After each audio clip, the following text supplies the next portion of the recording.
Welcome back to the Beckoning Mists, a campaign which delves into the terrors of 5e Curse of Strahd. Tonight, braving the throes of gothic horror, our familiar cast of players returns to the Dread Realm for another session of grim adventure. Go ahead and introduce yourselves and your characters in the order of the voice chat roster. Hello, I am back again, playing Aiden Newell, and my name is Brad. I am Zach. I am playing the charming and sophisticated Sudriel Balric. You know what it is, who it be. I'm Braden, and I'm going to be playing Victor.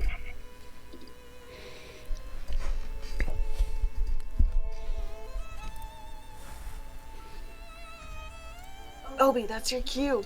Oh shit! It's me, Obi, playing Miriel. I can't remember the voice I was using. That's it. Oh, I remember. Have you ever been to the Mushroom Kingdom? There you go. There you go. Hey, I'm Linn. I'm playing Sage and Fool's Fellow. And I'm Addie, and I'm playing Brittany. And I'm Matt Bliss, your DM for tonight. Wah, wah, wah. Wow, wow, wow.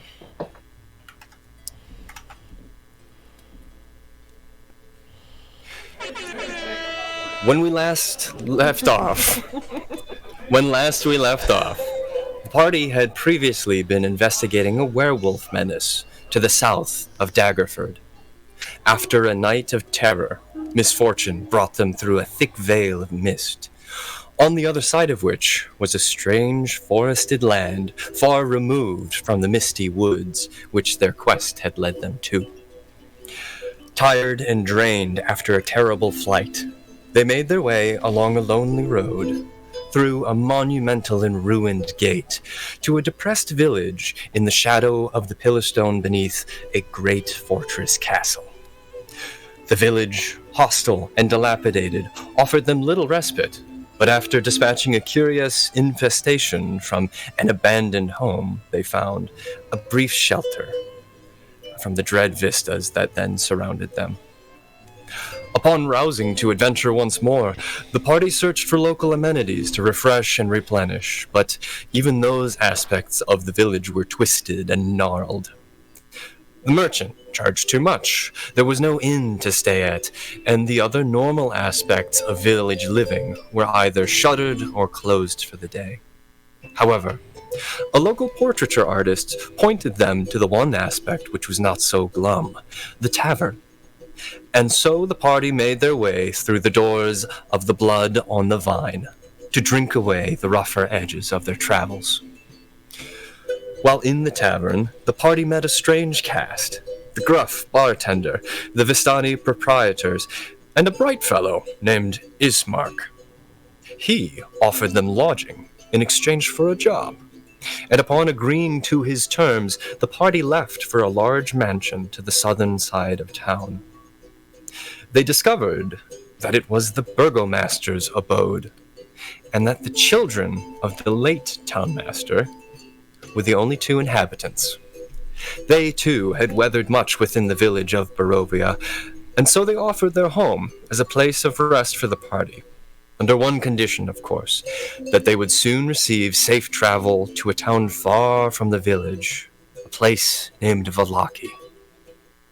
The late burgomaster's children, Ismark and Irina Kolyanovich, proved to be gracious hosts, and before long the party had another night of rest to prepare them for their travels on the following day.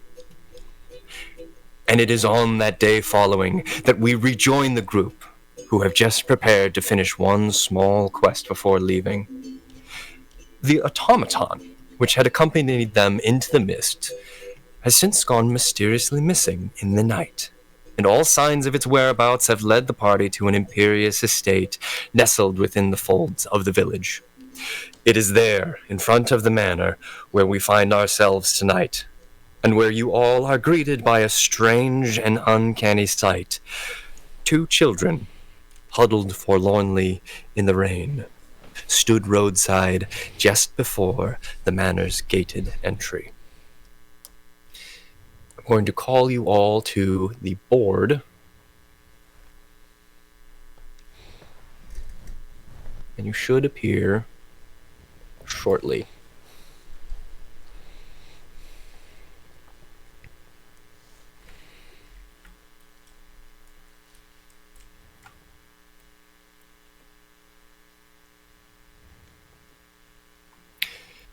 Is everybody able to see? Indeed. Yep, there it is. There to load.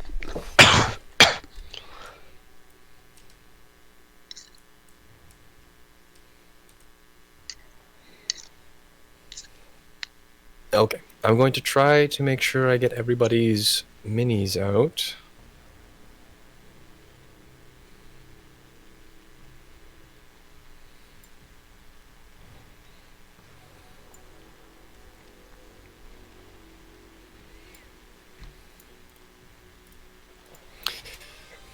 And you should find yourself looking at a scene in cutscene mode. Does everybody see the same thing? Mm-hmm. I believe we are, yeah.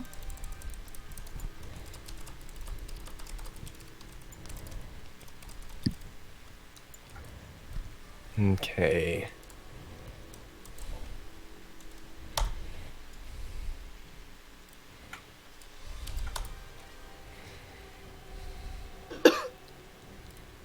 Let's see. And you go there. Victor, Aiden, Mirio, Sadrin, Sudriel, Brittany. Are you all here? I think you are. Okay. Are we missing anything?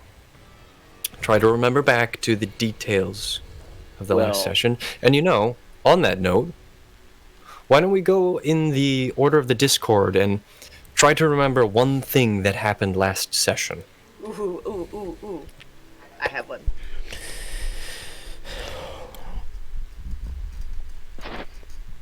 Brad, do you remember anything that happened? I remember getting questioned when we showed up at the estate, the Ismark Arena estate, before they would let us in. Mm-hmm.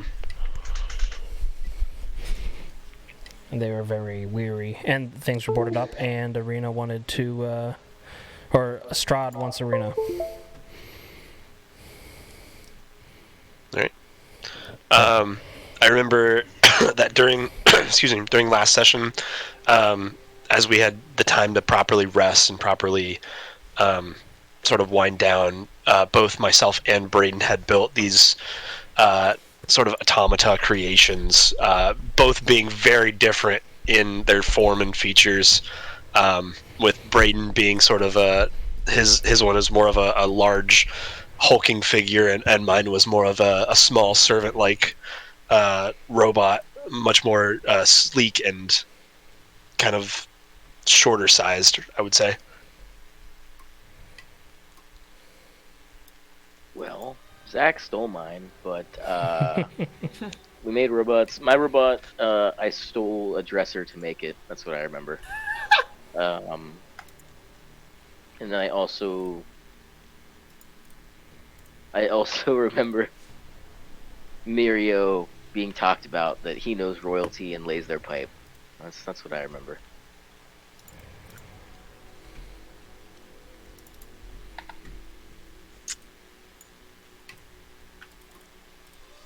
Obi, what you got? That's some of the last I remember as well. I knew royalty, I lay pipe. And I offered the tavern people that I had laid to a plumbing. You did do that, yep. In that accent too, I believe. I did plumbing for you. And a plumber is a place you to bathroom. I remember that when we woke up in the morning, there was a metal rose outside of our door that was addressed to Brittany, and it said, "Though the darkness may surround you when others are not around, may my light always give you comfort when you need it most." Signed S.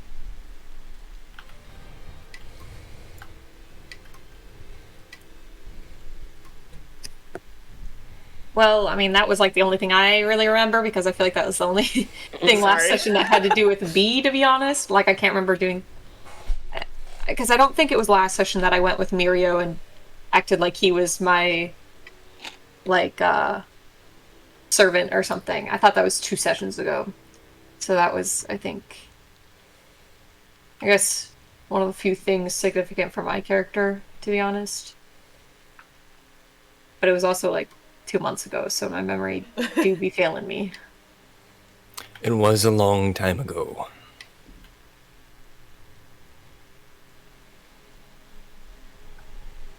And I think that's everybody. I remember Yes. Zach outside a game accusing me of being a werewolf. Are you? No. Where? I think I would know. Linn, is he a furry? No. Ah, shit. Oh, I'm lost then. Are you Wouldn't sure about you that? like to know? Are you sure about it? You guys don't have a dog. Doggy. So,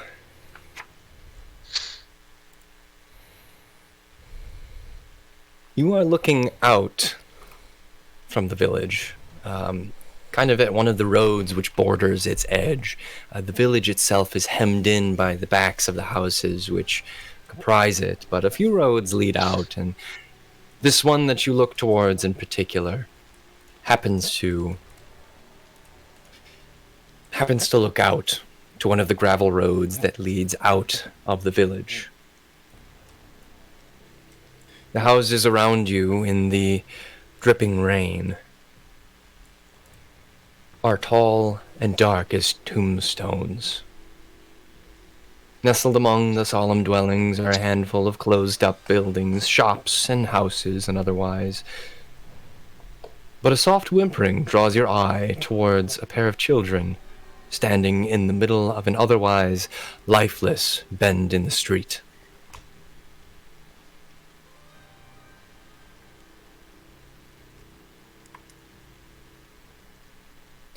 What do you do?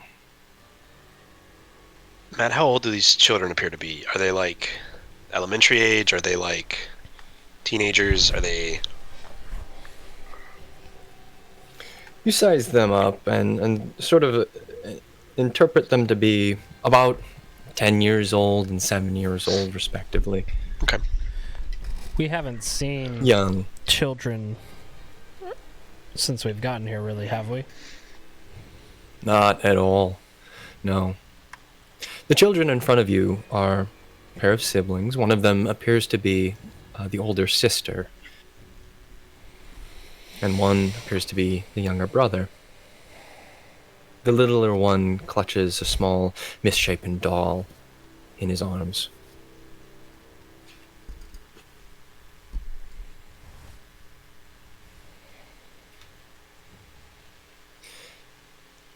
You hear a little bit of a whimper. Oh. You go ahead. I say, as I kind of see them and hear the whimpering, I'll kind of step forward a little bit and kind of like cautiously approach them, as if not to like scare them or anything. Excuse me. Are you all right? Though they are facing you in the game currently, when you address them, they seem a little startled. Or at least the younger brother does. He snuffles and sort of shrinks back behind his sister, and she, putting an arm on him, shushes him. She turns to you then, and says, "There's a monster in our house." And she then points to a tall brick row house that has seen better days. You have seen it before, just briefly as you came in earlier, the previous day. It is one of the landmark buildings of this place, 4 stories high, and it looks to be what might have once been a very elegant and expensive estate. A monster. Its windows now are dark It has a gated portico on the ground floor, and the rusty gate in front of everything is slightly ajar. The houses nearby are abandoned, and their windows and doors are also boarded up. You ask the child something? A monster? Is it a big monster? Scary monster? You ask, and the little one shakes his head, and the older sister says, "We do not see it so much as we hear it coming up through the floorboards." And where are your parents? We don't know. We thought they might be out here, but then we got lost, and well, I thought we should maybe not go too far from home. Well, here, let's at least get you home and we'll take a look and see if that monster's still there. And The girl throws a sort of... Oh, go ahead. Please, go ahead. I say, before we really get moving, I'll kind of reach into my pack and pull out one of these, like, little mini... I call them, like, a little metal box. And this is one of my little, like, trinkets. As you open the box, it will open up and play this, like, little... It's kind of like a small music box. With sort of, like, a kid's, like, melody or a kid's, like, song that plays sort of on a small repeat.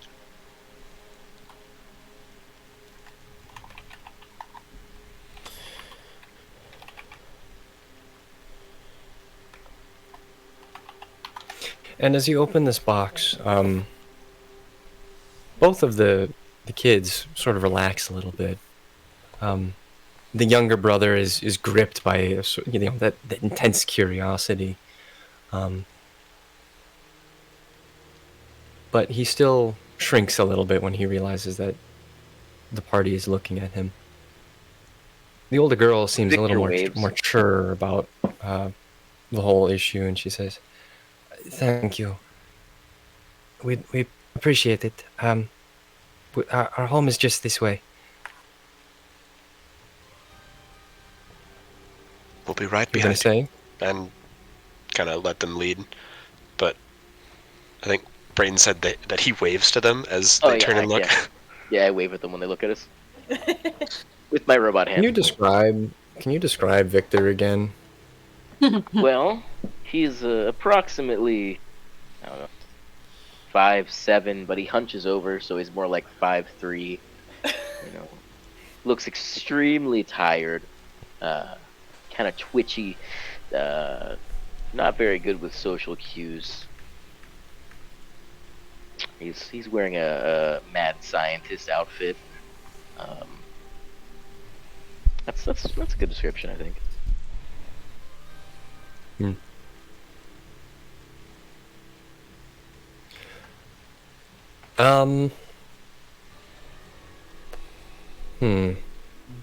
I could make this funny, or I could just narrate it. Your preference? I have zero preference. I'm good with either of these. I trust you. You're the guy. All right. Roll intimidation at a disadvantage. Oh no. LOL.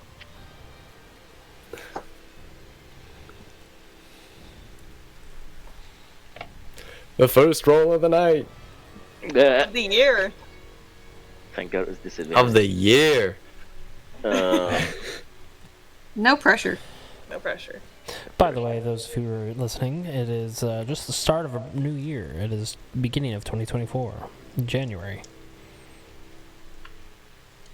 That's going to be an 11 plus... Okay, so I have a negative modifier on charisma. That's a 10. You don't quite make a friendly gesture to the kids. Oof. It doesn't seem to be as warm or inviting to them as you might have hoped it would be. Oof. Yikes. Not that they're like scared of you per se. It's just that they're terrified. Right, yeah. No, You know how kids get, though. When they find an unfamiliar person, particularly one which stands out from the typical Barovian crowd so much, you get that sort of kid side eye. And they turn around to direct you to their house. They go down the gravel road leading out. And you pass by an old stone wall before you are able to see the estate in full.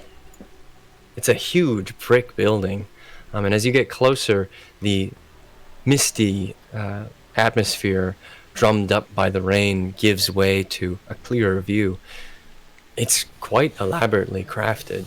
You understand that, especially in comparison to the low homes surrounding it, this was a place of wealth, comparatively.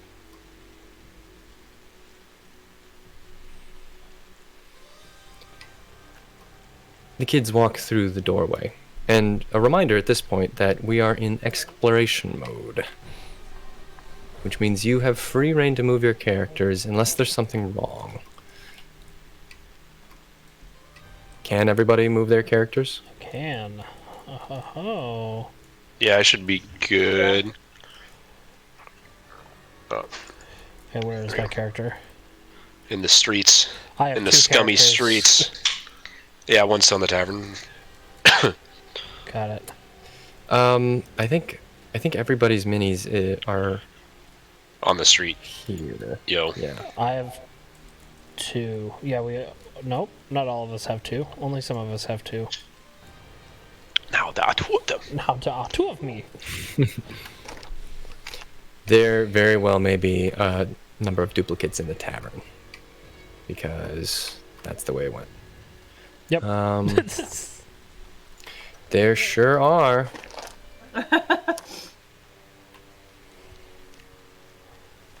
But not for long. Oh no, he deleted me. Delete.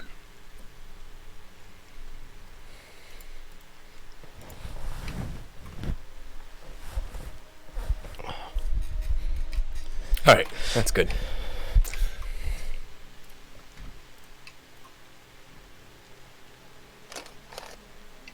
So, the kids lead you towards the house. Do you follow? Yes. Yep. Alright. Go ahead and drag your minis along with as I narrate. You enter through the old rotten gate and see how the ironwork has rusted over the years. As you enter through the wall, look and see that what used to be a very opulent garden, well tended in most respects, has sort of succumbed to disrepair and an overgrown and dead semblance all at once. The trees lay bare, strangled by piles and piles of vines at their roots, and many of the outbuildings which this estate once made use of have also fallen into a great state of disrepair. You can smell the mold all the way from your path along the way to the main entrance. We're still in cutscene mode, Matt. Yeah, Yeah, I was Yeah. gonna say, Are we? I can't move my character. Yep, It no switched. I could at first, and then What? it stopped allowing There me you go. to. Yep. I don't know how or when that Okay, now- happened, but hey, Now I'm in exploration. I just now have Thank to you figure for out where letting we me are know. on the map because it moved me. Nice. hold on. Oh, let me that's England just again. Oh, quick oh, pranked them. Pranked us. Got us. point. Oh, All right, now we all should be at the same spot. Yeah. no. No. No? No. I'm still in On the street? Nope. We're in front of the, the gates. At least Victor and I Well, are. I see Sorry, where you're Well, you guys are Camera separate was from the rest of part us. I'm coming. I've Run, arrived. run, run, run, run, run, run, run. I'm gonna fall off. Where's it at? Just Just down the straight. road. Yeah, straight. Just down the road, Oh, I see. kind of past a little bend. Let's see. How do we rotate again? I already forgot. Not in the courtyard. Whoops. Oh, there we go. Alt. Alt is the. You could be in the courtyard. You're led through the gates. Oh, Okay. And you're able to explore where you would like. Is there anywhere that you would like to focus or to spend time tarrying on? Can I just make sure that the kids themselves aren't injured by at all? Like, make sure that they're Sure. as healthy as can Yeah, how be? close an inspection do you make? Do you like just try to see from afar? Do you walk up to them and ask, or? I'll walk up to them and I'll get down on their level, like bend down, kneel down, and get more to their level, and I'll just ask, like, "Are you guys hurt at all?" And also just scan with my eyes while I talk with them, just to see if there are any physical injuries. Go ahead and roll perception while I narrate the response. Okay. The little boy hears your question about being injured and shakes his head, sort of nervously hiding behind his little doll.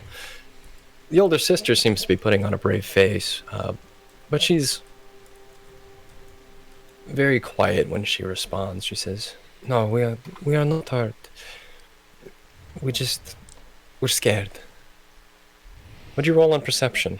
A 13. On a 13, you scan them for signs of injury. They don't look particularly injured at all. Maybe a little thin, but you haven't really seen the children of this area yet, and so you think that it might just be a product of the place they live, that a child would be not emaciated, but just a little thinner. No signs of injury are visible. I'll give a smile to them both, and then to the sister, I'll just say, "It's all right to be scared. Even I get scared sometimes. But we'll figure this out." I don't know how you would ever be scared. You look like you know what you're doing. Well, that's part of the fun, isn't it? The little girl looks a little embarrassed and abashed, and then she says, My name is Rose. What's yours? Rose, that's pretty. My name's Sajin. you see stars in her eyes for a moment. She says, "Sadrin. That's pretty too." Thank you. And then I'll turn to her brother and I say, "And what's your name?" Again, staying at his level, trying not to like be over intimidating by standing at my full height. Right. He huddles behind his sister as you direct your attention towards him, and you hear a small mumble. His sister kind of like jostles him and says, "Speak up." And he says, a little more audibly, something that ends with an N. I'll just smile and let it be. Like, smile and nod. Tactic. Yeah, just smile and nod. just let him be his slightly scared, shy self. His sister sighs and says, "This is Thornbolt. Thorn, I call him." Now that's a strong name right there. He doesn't let his gaze waver as he kind of peers around his sister at you. But you think maybe just the hint of a smile as you say that. The moment passes quickly, though, for both of the kids, and they return to thinking about the manor as they turn their eyes towards it. Still at Where their in level. the yard would you say you guys stopped? Are they all the You way get to up by the house? I put them there, but you could have stopped them before they got there.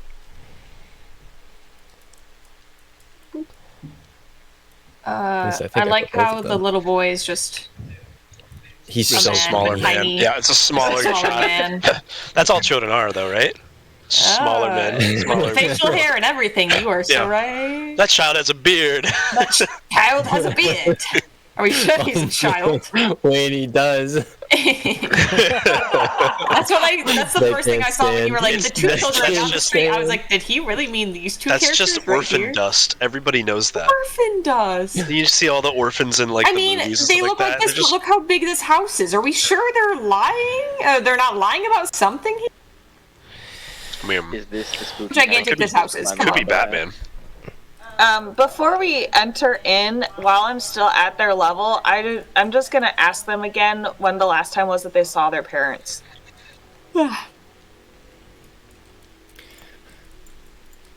Thorn has to think for a little while. But his sister she changed. says... Yeah. Yes. It was either that or the one with a mug of beer in her hand. A beer? Aw, come on. You take the fun out of everything. It's just water. That's true. I don't know what you're talking about. That's my job. It's Curse of Strahd. Water in a cup. Water in a cup that's frothing over the edge of the cup. You ask them how long it's been since they saw their parents, and Rose responds, It feels like we've been waiting forever.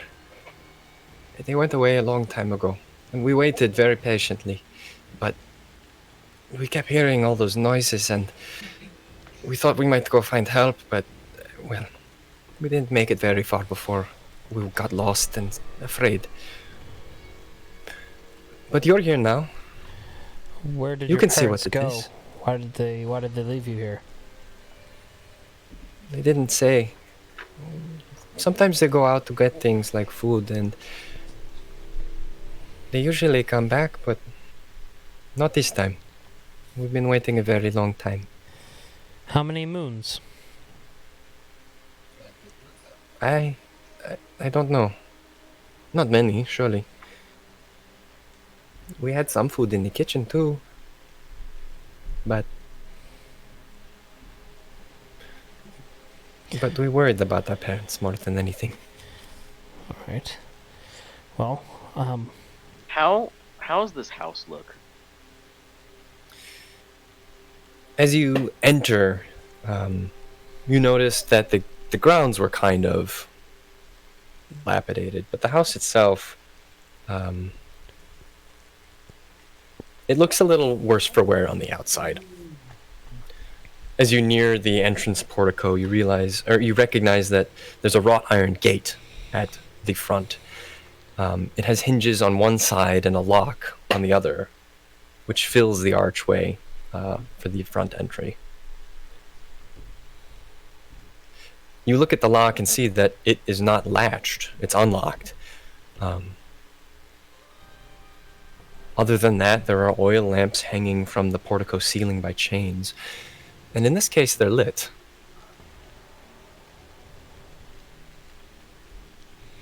Just past those, there's a set of oaken doors.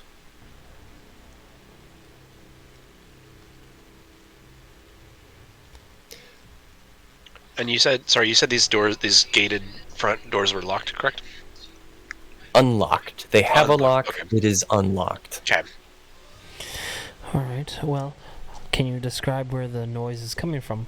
So we can go check it out for you. It's somewhere down below. Maybe in the cellar. And from here, how would one get to the cellar? Well, we don't actually know. We tried looking for a little bit, but the noises got so loud that we just ran out of the house.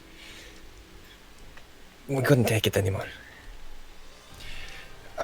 Our parents don't take us there. They say it's no place for kids to be. They say it's cold and wet and it's just full of dusty things. We've tried to before, but they typically they figure out what we're up to.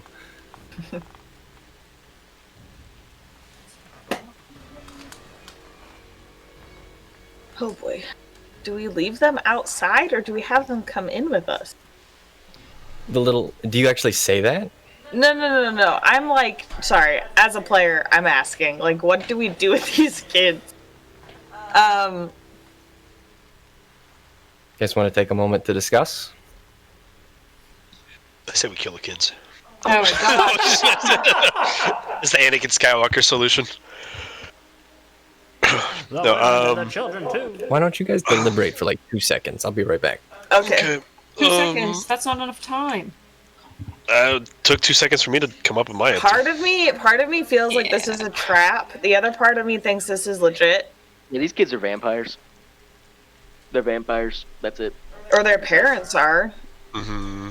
Well, their parents are probably dead. Oh yeah. Or dead vampires. I don't know. He was trying to be sly with the mini man model, but I think it might be he might be right here. They might actually be vampires. I realized that he wasn't a regular kid. He looked like a little man. Do you think He was just a dwarf. That's some One Piece level hoodwink. Man, That is some hoodwinkage. 6 and I can't find all there. Oh, just keep Loser. walking around. I kind of say that we at least bring them slightly inside, and then just. Or we leave can them make in them the stay in front one of the entrance. buildings on the outside of this area. Yeah, You can do that too, yeah. think, Because that there's especially like, if there's actually something cover in there. here. Yeah. We don't want to. I don't want to deal with kids. Yeah. IRL or in game, apparently. Oh. Ouch, dude. Ouch, That's so dude. pointed. You know what else is pointed? This knife. Wow. Careful, honey. What's that in You your got- hand? Is there like a stable or something out here in this courtyard? Jesus. Well, I'm You seeing. turn behind you, Yeah. Yeah. and you see what maybe once was a stable. It now sits in disarray. You can see debris piled up in the interior of it, even from where your vantage is.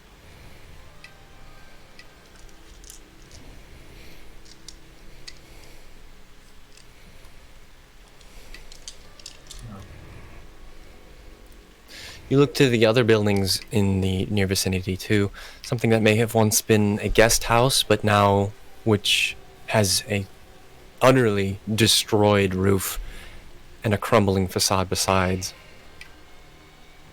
And then a lodge type building to the side of that.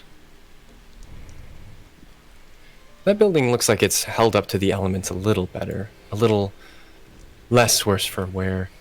I'm sorry, it's not a lodge type building, it's a barn.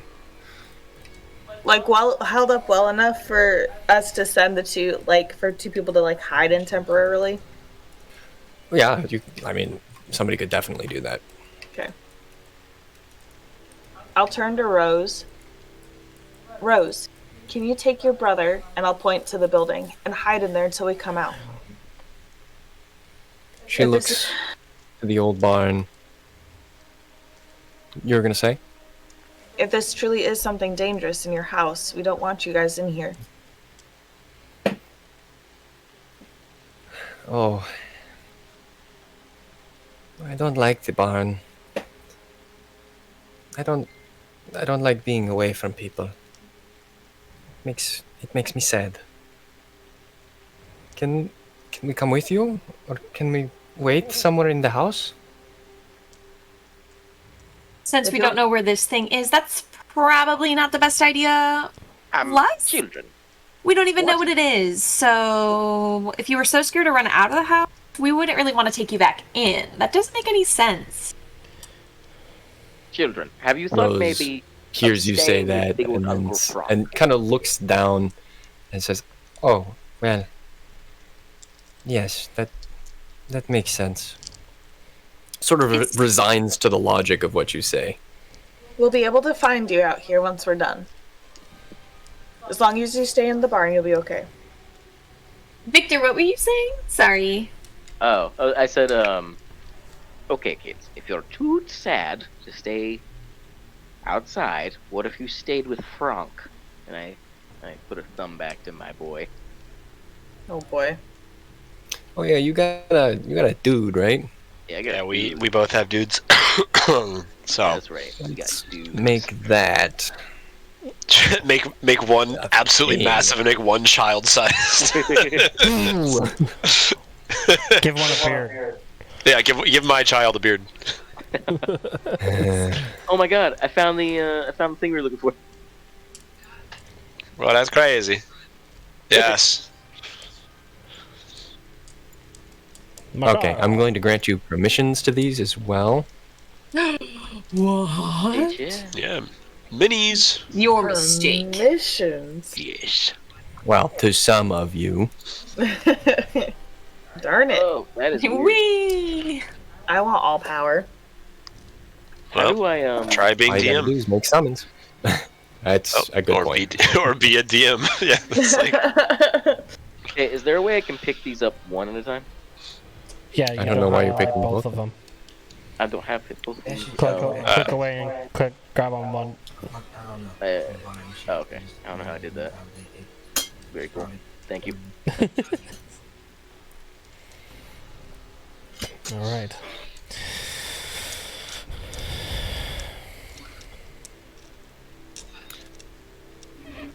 What was it you were saying, Victor?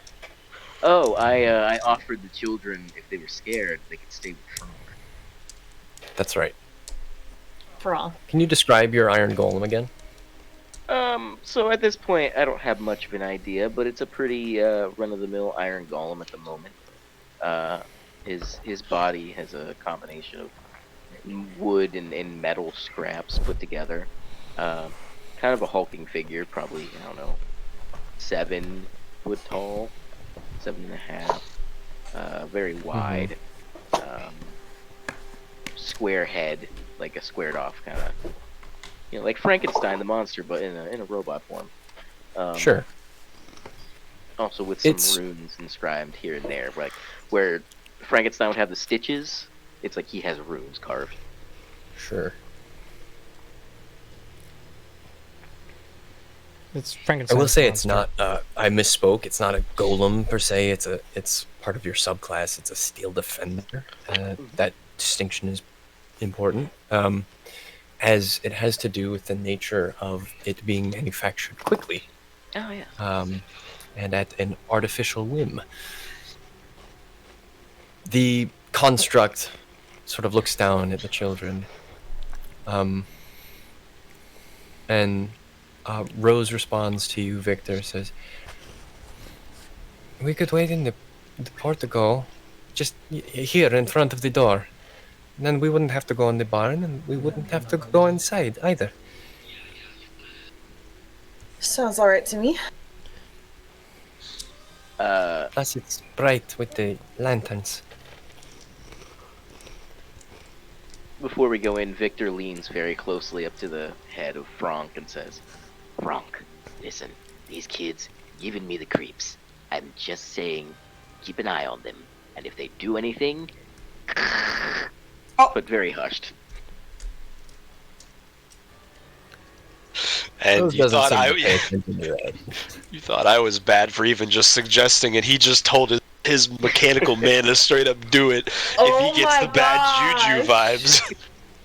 Oh my god. Braden installs the I Can Kill Kids mod in Skyrim. Youngling Slayer 5000. That's what he is. He has a little plate that says that. Rose doesn't respond to that, because honestly she doesn't hear it, but Thorn is intently analyzing the device, the big construct, and you make enough of a sound and enough of a gesture to your automaton that he gets the point, and if you look over to see him again, he kind of sticks his tongue out at you. Oh,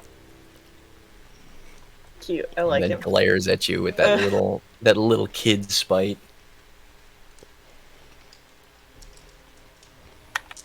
The child used spite. It's super effective. Chris? And then, okay, so I'll just start walking in then, expecting that the kids will actually stay where they're saying they're going to stay. I will, lead that also. You pull at the wrought iron gate, and the hinges screech to announce your entrance. The oil lamps are a pleasant warm color in comparison to the cold blue hue of the world around you as the rain mists down. And then you come to the door. You see it's crafted very finely with little, filigree carved in spirals all across its surface. The fittings for the door too are tarnished but well crafted brass, and as you grip the door and push it in, it swings open a little too openly, as if inviting you within the grand estate that you step into willingly. Before I go in, I'm gonna put my hands on my knees and crouch down in front of the kids and be like, by the way, I don't typically recommend talking to strangers like you did to us. There's a lot of creeps out there, so you guys should be more careful, but we'll see what we can do to help you out here. But you got a lot of weird people in this town, so I usually wouldn't do that if I was you. Well, that's, and I'm just gonna turn and leave without really waiting for a response. And I would say from the distance here, seeing her kind of pep talk the kids, I'll be like, why is everyone so bad with children? You're expecting Brittany to be the good... I'm sorry. No, but literally everybody in this group is just so shit with kids. What? Excuse Sadrin me? did well. Sadrin, sorry. Yeah, okay. Caveat. Sadrin, everybody else. I don't know. I didn't really. You even talked to them, so you're bad with them because you didn't even interact with them. I talked to him. No, Bradley. You did? When? He asked them after I said something.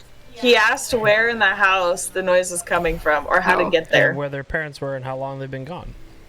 Insane children's skills. Investigative question. Yeah. Upon you saying that, Brittany, you hear behind you that Thorn has actually spoken for the first time, and he does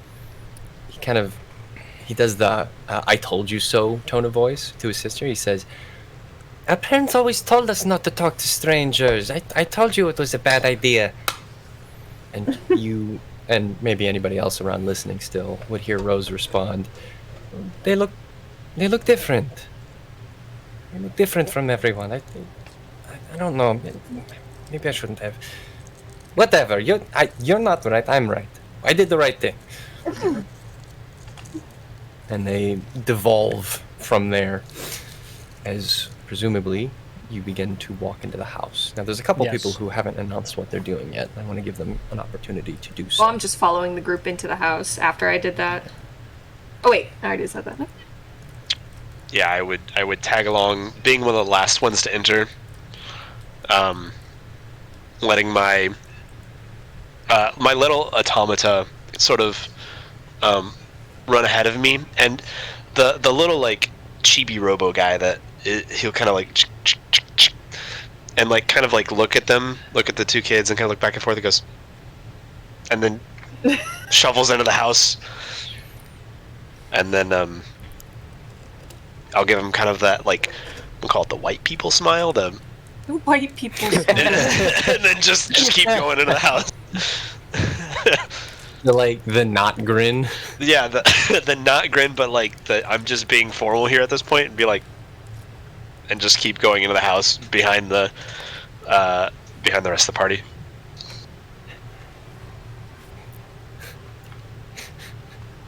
Right. All right. And so you enter the house. I'm sorry, I meant to say, as Victor goes past them, he looks at them in the eyes and says, "Remember, you're not allowed inside until we kill whatever's going on, for your safety." And then after he says, you're not allowed inside, he kind of squints for a second to see your reaction. Both of them are pretty amenable to that. They nod.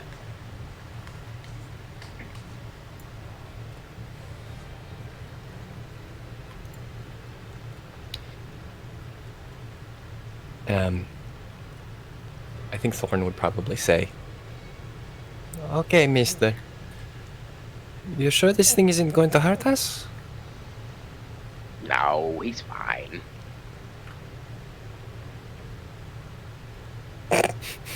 All right. So convincing.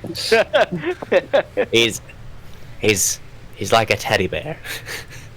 You just walk outside and just see the porticos just splattered in blood everywhere. Yes. Oh my gosh. The robot's they moved.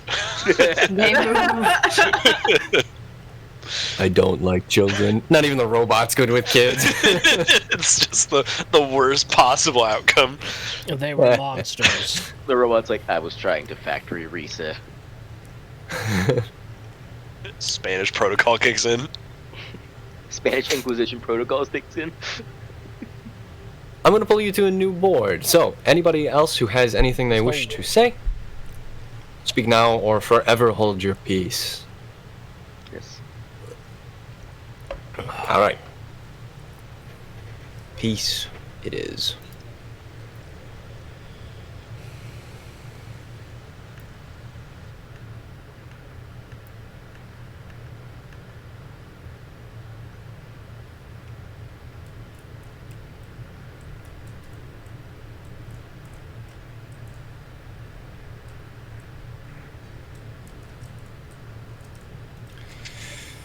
And let's see. What's a good song for this? Mansion party. Alright. You enter the manor.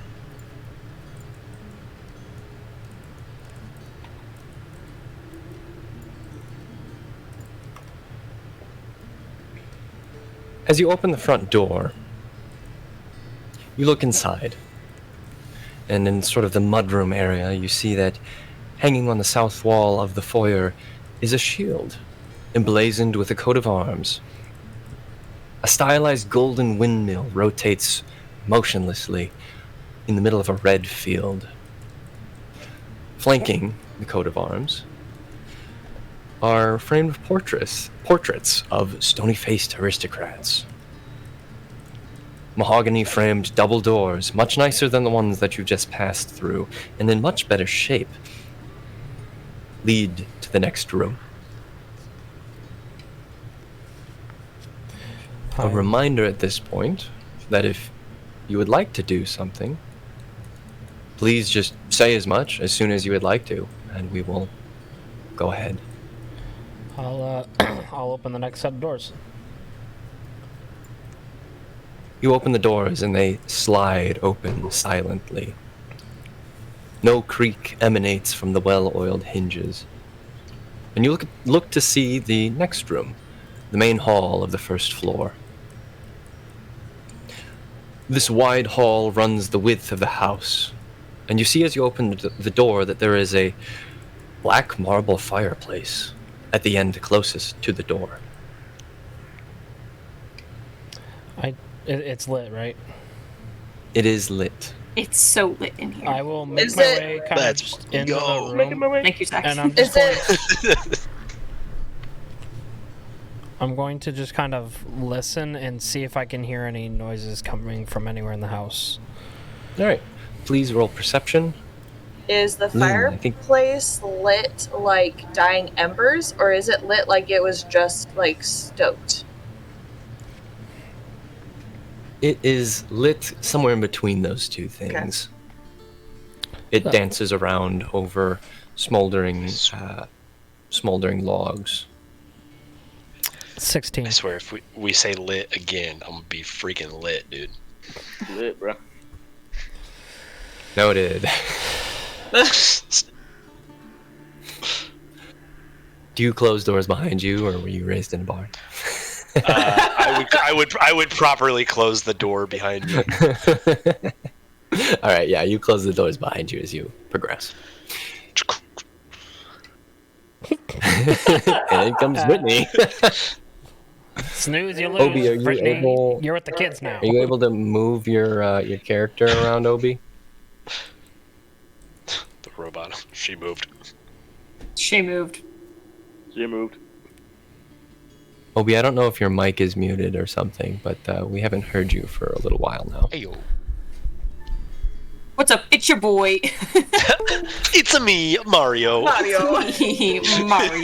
As you walk into the main hall, you see that across the whole hall from the black marble fireplace is another marble aspect of the home, which is a staircase, worked finely and precisely.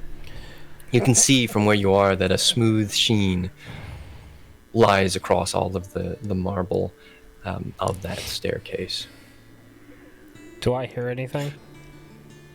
What was your perception roll? 16. At the very moment, not a sound whispers through the house. Alright, well, Nothing.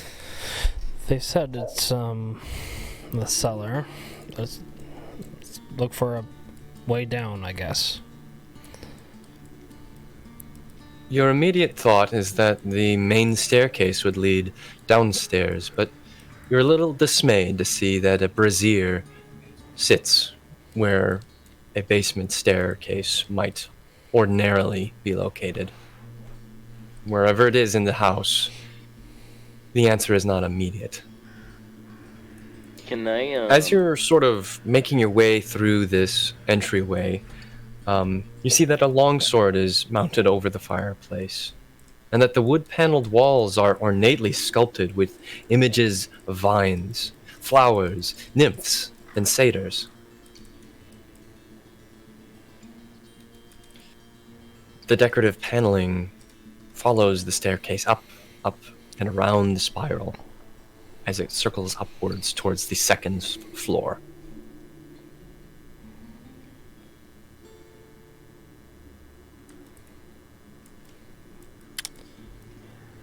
Is this a hallway this way? You open the door closest to the staircase. And indeed, wait, that wasn't even a door, that was just a hallway. You go down the hallway and find a couple sets of doors.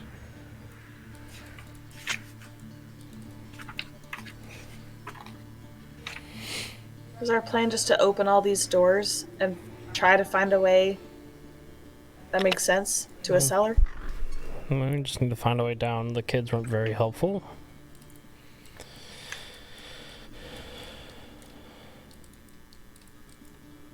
Can I go to the door prior to the hallway and see if it opens? Yeah, that one. Yeah. You open the door and see that you have found a... Let me just double check. Yes. A lavatory. You find a small cloakroom and see that several black cloaks hang from hooks on the walls. Everything in here is kept in very good shape compared to the clothing that you've seen on most other Barovians so far. And as you look around, you see that a top hat sits on a high shelf in the cloakroom.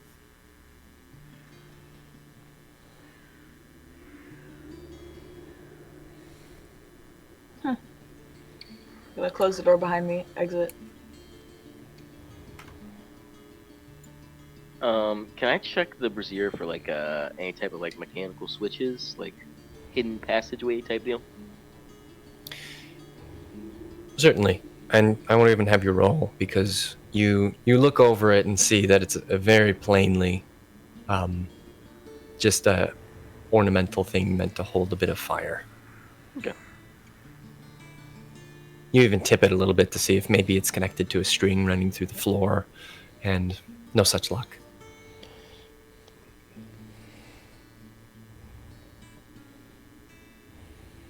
Alright, well, I think down this hallway we gotta find another...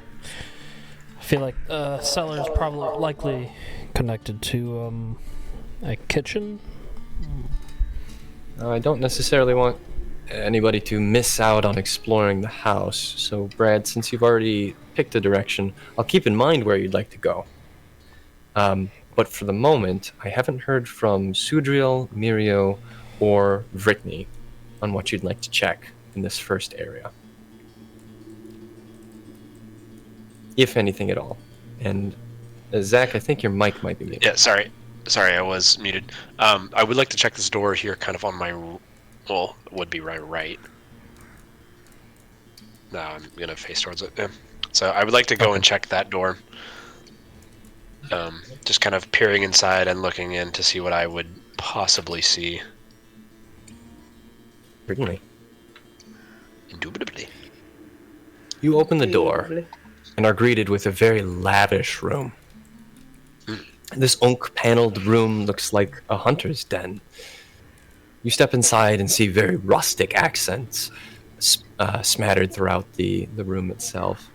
A number of cabinets stand very well crafted at different places in the room.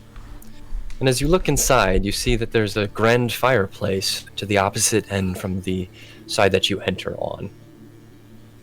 Mounted above is a stag's head, and positioned around the outskirts of the room are 3 stuffed wolves.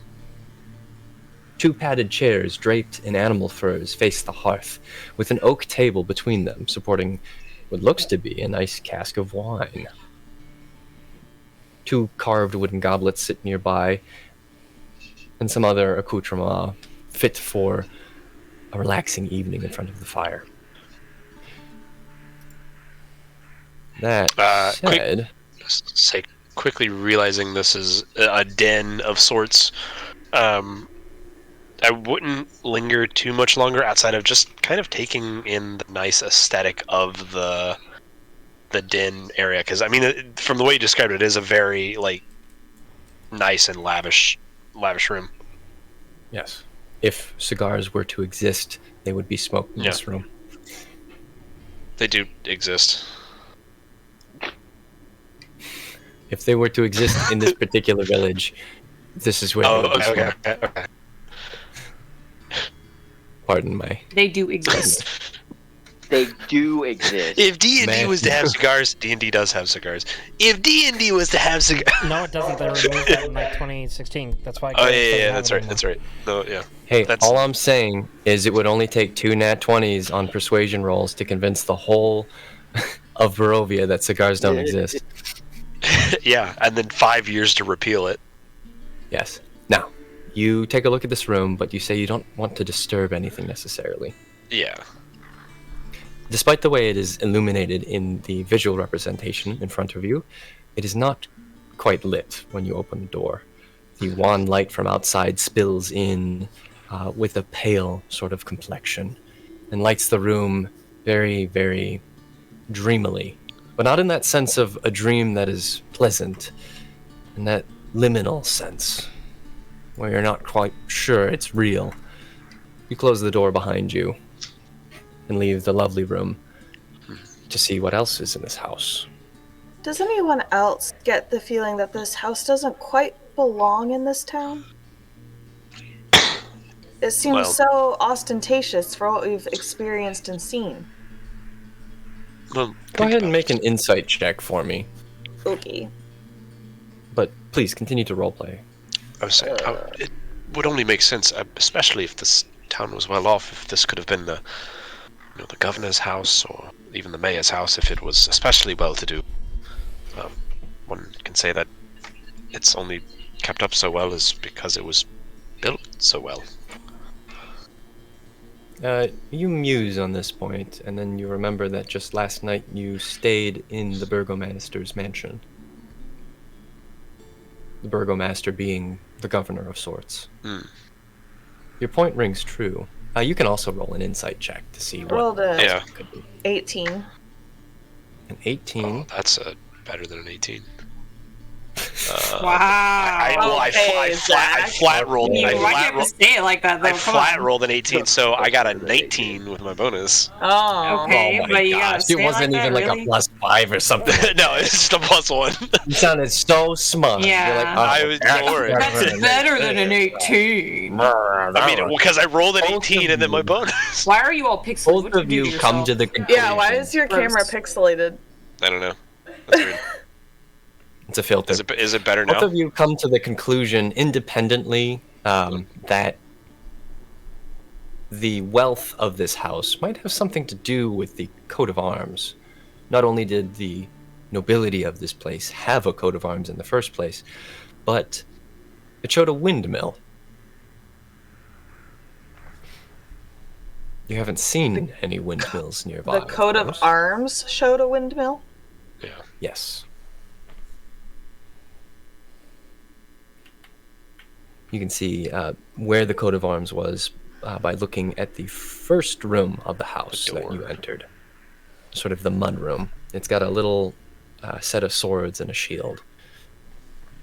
That was described to have a windmill motif on it with a red field kind of sprawling out from the shield.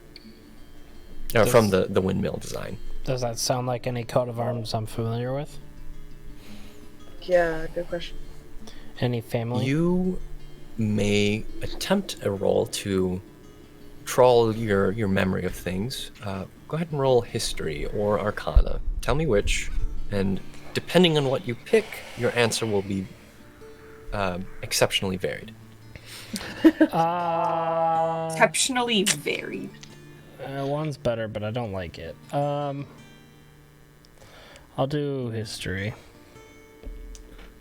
All right.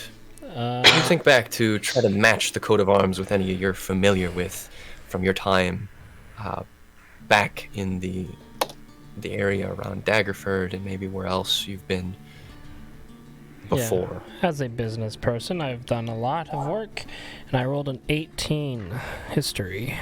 On an 18 history, you definitively do not remember anything matching that particular coat of arms, which is more of a telling sign than anything else. In fact, you don't remember many coats of arms at all in this place, and that tells you that whatever this family made their fortune on might have something to do with the design of their family crest.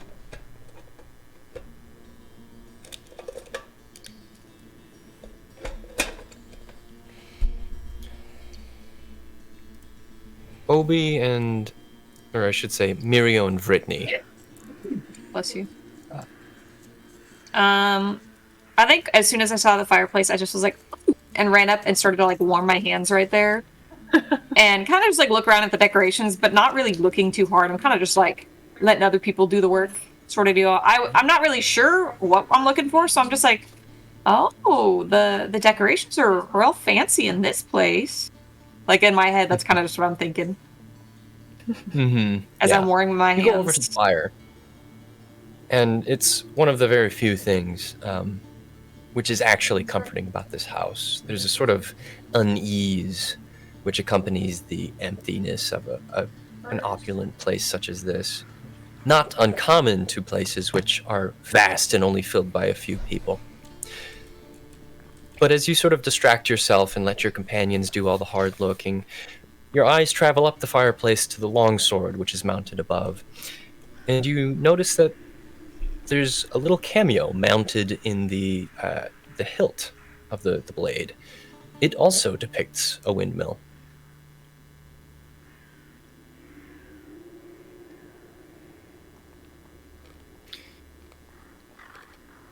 And if that's all for you, we can move on to Obi.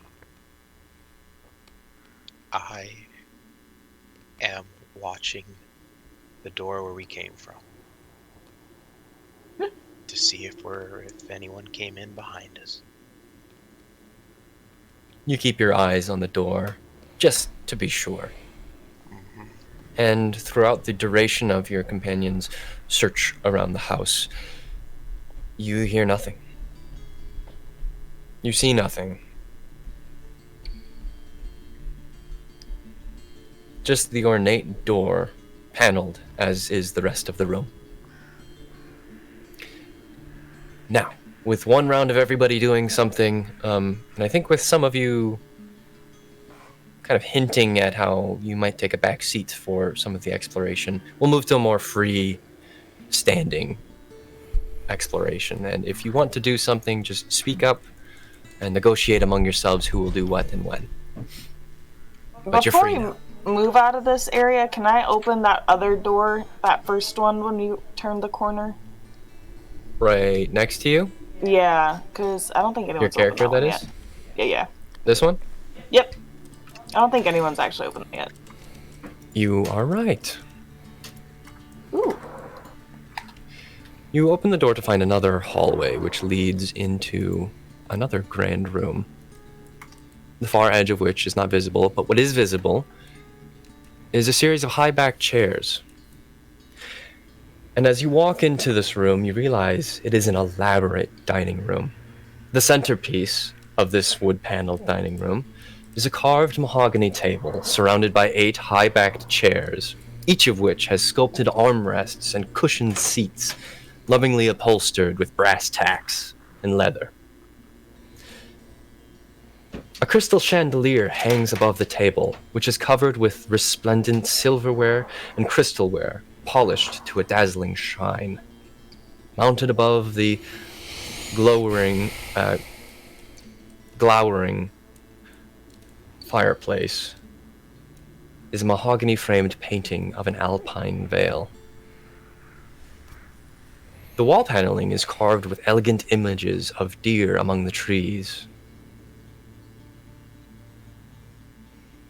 Red silk drapes cover the windows, and a tapestry depicting hunting dogs and horse-mounted aristocrats charging after a wolf hangs from an iron rod bolted to the south wall.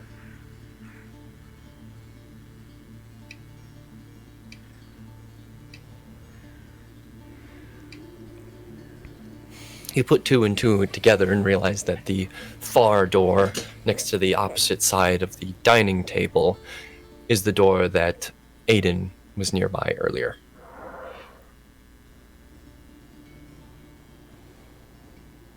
Kind of just stand there for a second with my mouth slightly open, just taking it all in. And then after a brief moment, I kind of like shake myself out of my stupor, and I turn around and walk back out.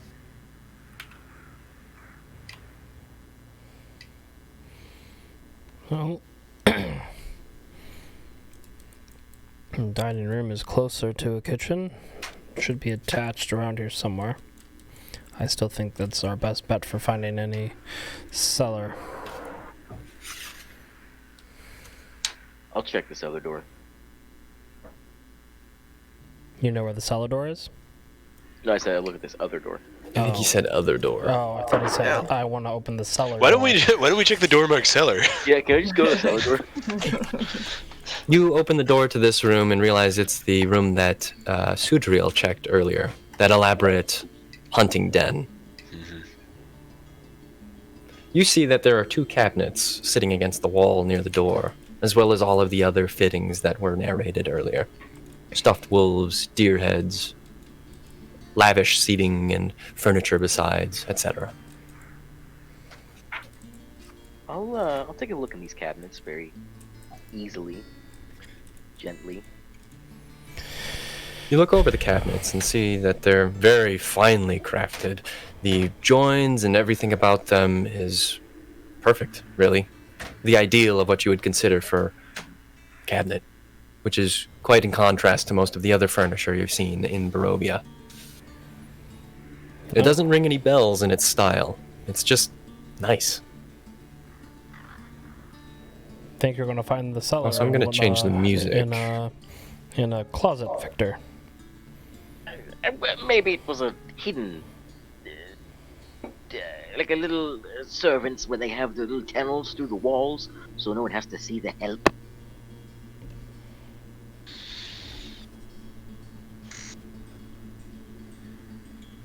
Sure. I think the pause there really made it effective. Sure. Yes. You said you just look at the cabinets, right? I was gonna look in them.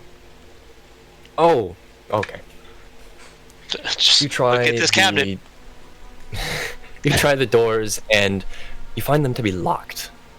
You look and see that little brass keyholes are on both of the cabinets near the handles of the doors.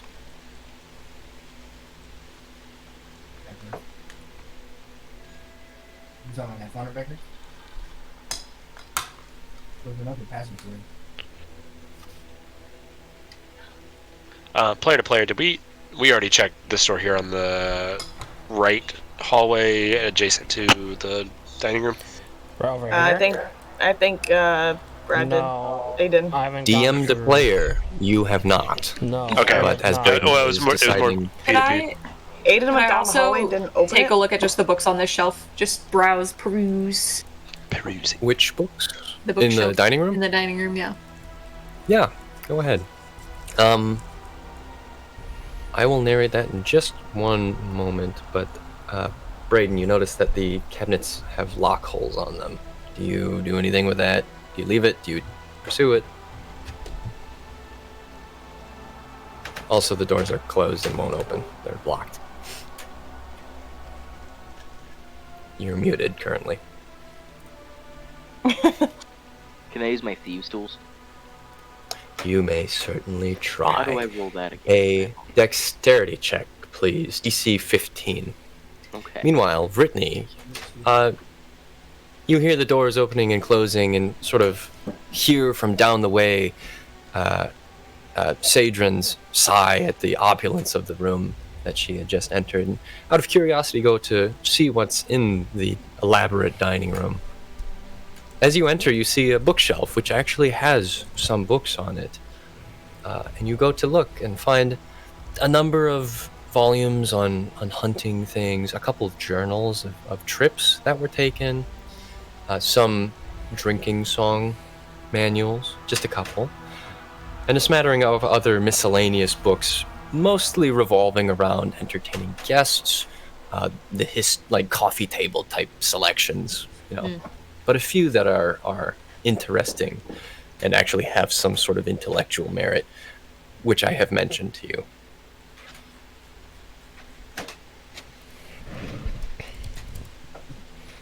I'll just look and then be like, and keep walking around. We should maybe not split too far up, but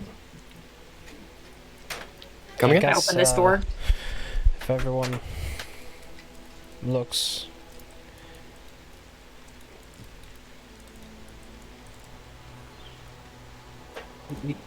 Okay. Braden, what did you roll for your sleight of hand or your dexterity check? Yes, I rolled a. Let me just double check my score here. 16. On a 16, you hear the lock click after a bit of deft handling, and you pull on the handle. The door swings evenly open, and you find inside the relics of whatever hunting took place to so decorate the areas around the mantle and above it. Inside of that first cabinet, you find a heavy crossbow, a light crossbow, a hand crossbow, and 20 bolts for each weapon. 60 total. Okay. I'm going to pick up the hand crossbow. And you pick up this small instrument and feel the weight of it and how it's balanced and everything. A very fine object. You look at the mechanism of it and see that it's a little brutish, but the craftsmanship is very, very nice. You even see some spiral engraving along the sides of the spring of metal mounted to the front of the bow. I'll pick up the heavy crossbow. You pick up the heavy crossbow, and it is in a different class from the hand crossbow. While the hand crossbow is meant to be maybe just a sidearm piece, something to be flashy for a hunter to defend himself with, the heavy crossbow is meant to get work done. You heft it up into your arms and recognize the gruff shapes of a blacksmith who can't be bothered to refine the final touches of his work, but you test the spring of it and you look at the cording of the bow itself and see that everything is very well balanced. The temperament of the spring metal is perfect. The mechanism is responsive. It's a very nice heavy crossbow.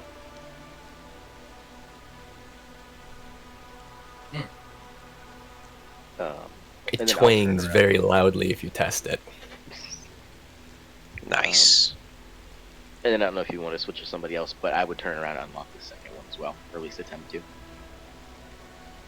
Make another dex check while we go to...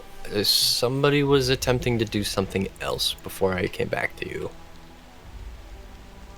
Brittany opened the door over in the dining room, and then I think Aiden was making to move to the last door on this floor. Is that the case? Yeah. Yeah, that's it. I would like to say though, as I would work my way back down the hall and kind of walk into the dining room, again like I did with the sort of den, sort of taking scope of the place, and then seeing Brittany just kind of like walk out, I'll be like, well, if I had to take a guess, there's nothing here. And I will promptly do a 180 and walk back down the hall towards where I came from, to pop out the other side to see who, I think it's Mirio right here. Yeah. Mirio said he wanted the heavy crossbow, so I suspect he'd be in the den. Oh, then Most definitely. I would walk down here to see the other hallway, to see them there, as I would work my way further down, assuming that people have hit stuff since I've been gone. Also, Braden, I am so terribly Heavy sorry. crossbow was. I'm moving Braden's character to where it was. There. Yeah. Okay, perfect. Braden, I'm terribly sorry. The other cabinet does not require a dex check at all. Okay. If you want to brag of the group, of course you can, but you can open that other door very easily. And when you do, you find glassware and playing cards and the trappings of a game room, essentially. Okay.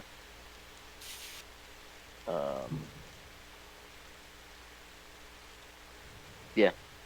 I'll take one quick little glance around the room, and then I'll walk back out.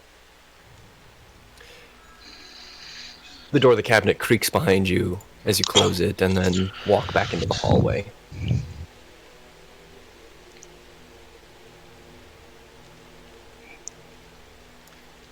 Now, who wanted to go next?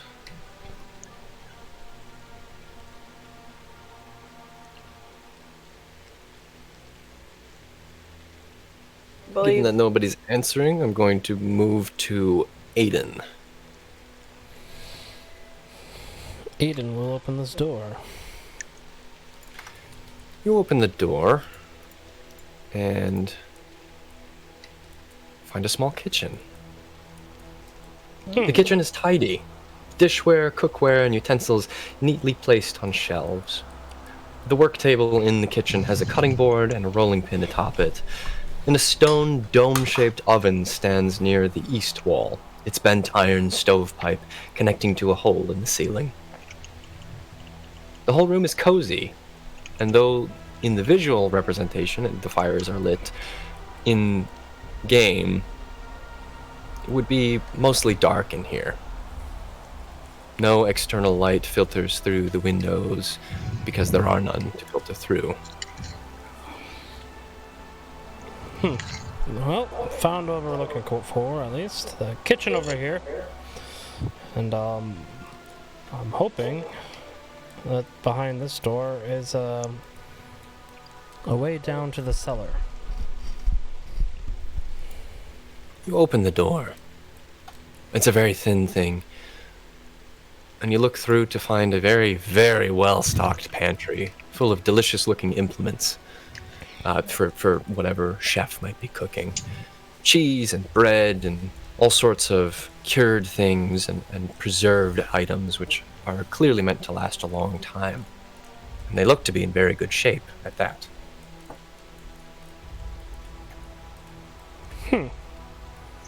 I'll enter. I'm gonna look for, is there like a hatch or anything in the floor? I'll move some crates and stuff out of the way, or looking for maybe a way down to a cellar from here.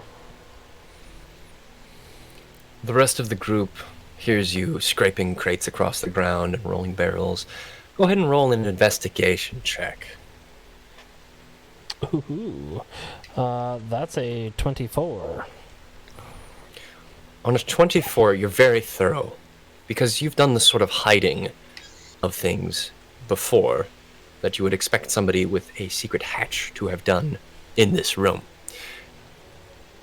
You scrape the boxes across the floor, you move the barrels, awkwardly placed as they are, off of whatever corner piece they are resting on. You check all of the shelves of the pantry, and look underneath all of the storage boxes, you don't find any hatch. No latch, no hinge, no bit of squared flooring. Nothing. There is no hatch in this room. No access to the cellar here. I'll come back out where, like, kind of the rest of the party is those kids might have been lying about a cellar. Doesn't seem to be anything here that goes down.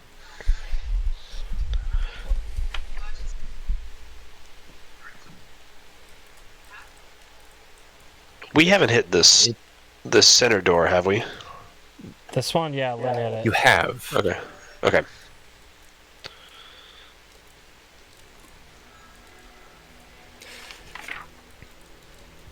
Because I don't know, it feels like there's a lot still missing spatially from the house. Like, it feels like there would be no other way to get downstairs. Unless it's an upstairs. Unless it's exterior. Lied. Unless they lied, unless it's exterior. Unless there's something else in them. They did say that they didn't know how to get there and their parents wouldn't let them, so makes it a little awkward trying to understand where it is. I don't know. What was in between the staircase here, Matt? Was there anything In between the staircase? Yeah. Like this, where's my draw a bit? Like this area. Is there anything Just here? the void where a staircase spirals around. You know, that spot where you can put your head over the railing and see all the way down to the first floor. Yeah. And indeed, if you do move your character that way, you look up through the breadth of the house when you see up there. Does there, in this little alcove, does there appear to be any loose bricks or anything? You test all the bricks. They're very, very well arranged, and there is no loose brick. You test all of them. Okay. What's this little door in the kitchen? You open the door and see a small compartment, and next to it, a couple of ropes strung between the top of the little compartment door and the bottom, leading down and up. You realize you found a dumbwaiter. Oh, I didn't even I don't have to see insult it. the waiter. Common feature. Nice. A common feature of elaborate and I was going to say overpriced, but it's not That too. a very eloquent description of the wealth of this family. A common aspect of wealthy homes. Maybe there is a way down.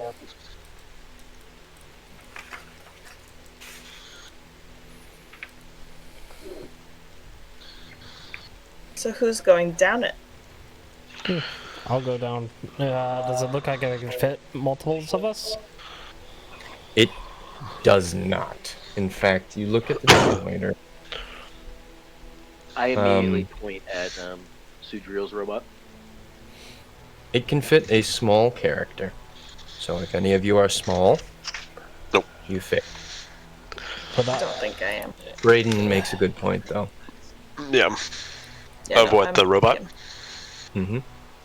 Would I fit in the space if I, like, ninja'd down it? No. No, it's more like... Yeah, it would just be too thin and too short. Sorry, there is a little... Well, as small as the robot would...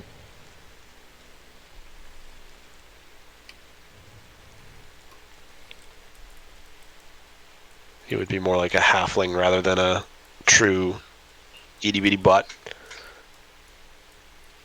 Halflings are small. Yep. Are they? Yeah, they're considered small. Oh. They're small. They're not tiny, Well, but they're small. Then yeah. Then yeah, he would be able to fit them. Now, the only Send him distinction I want you down. to make is I want you to look at your stat sheet. Yeah, I want you to make sure that steel defenders can be small size. I don't know if it can. I would anticipate it can, but I just don't know. That's what it is. No count. Move. Nope. Bonus action. Nope. Minning spell. Nope. No, it doesn't specify it can be small. It just says medium, and then it talks about all these other flavor text and actions and stuff for repair. Okay. Well, unfortunately, small as your robot is described, we're going to say that it weighs quite a lot more than it shows. And that it goes to step on the dumbwaiter, and the thing creaks and rattles in a way that is uncomfortable for you in particular. So you bid it to step off. Yeah, just kind of as he puts his weight on it, like I see it like start to give a little bit. I'd be like,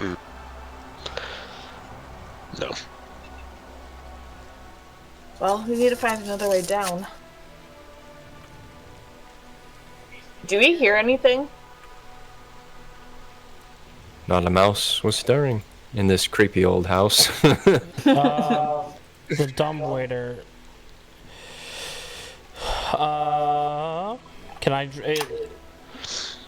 Can I drop it? Like, is there enough space to drop something down? You pull on the rope and try to lower the dumbwaiter down, and after just 2 yanks of the down side of the rope, you hear it clunk against the bottom, with the top of it kind of just beneath the dumbwaiter door. So there's. It doesn't go down. It doesn't go down.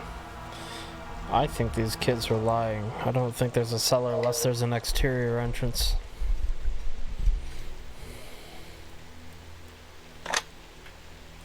Well, it doesn't hurt to check the exterior. I mean, we've turned over the inside, so it's the next best place. We have. There is an upstairs. I don't think going up helps us get down, though. Well, it doesn't. But if it was something in their house and it decided to move. Problem is if it's in the basement, it's got no way to get to the other floors. I suggest we just check outside, do a loop through the basement, and see if we can find anything down there, if there is even an entrance outside.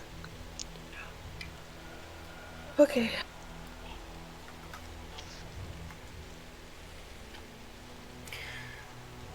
Everybody, what's your passive perception? Passive. Passive perception. 12. 13. 11. 13. Mirio? Brittany? Passive perception? 9. 9.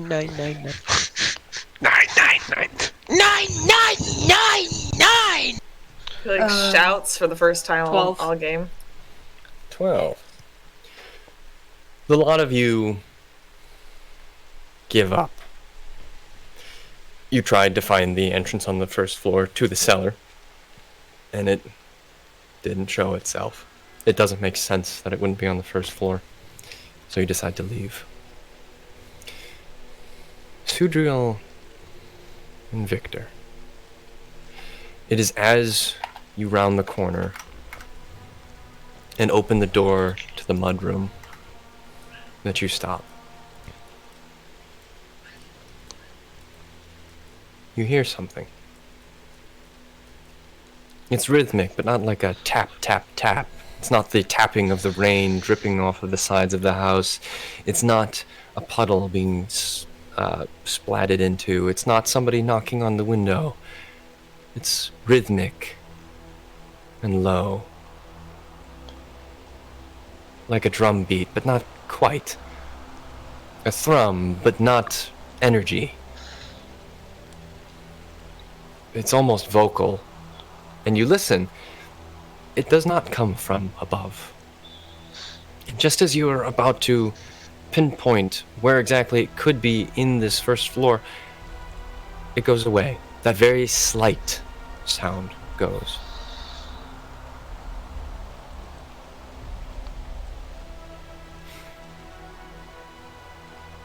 I kind of look over at him. You heard that too, right? Yeah, yes, I heard that. It wasn't mechanical or even natural. Hear what? There was a bit of a percussive sound. The kids aren't lying when they've said that they've heard something here before, because both Victor and I have heard something. I don't know. Maybe it's a boiler of some kind down in the basement.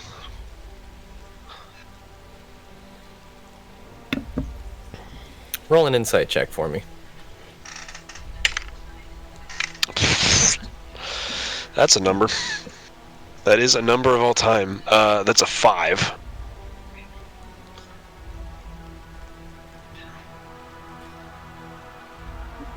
It could be that they have a boiler which leads to things upstairs. Not that you've seen any faucets down on this first level anywhere. Yeah, I mean, boilers are used for a lot of things, so. Yeah.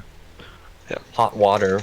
Steam heating. Often piped to heating to like personal rooms and stuff. And if there is a boiler, it could very well just be routed through a hidden part of the house. Yeah. You have already posited that there are strange gaps in this first floor. Mm-hmm. It makes sense that perhaps there's just a little alcove for maintenance stuff. Yeah.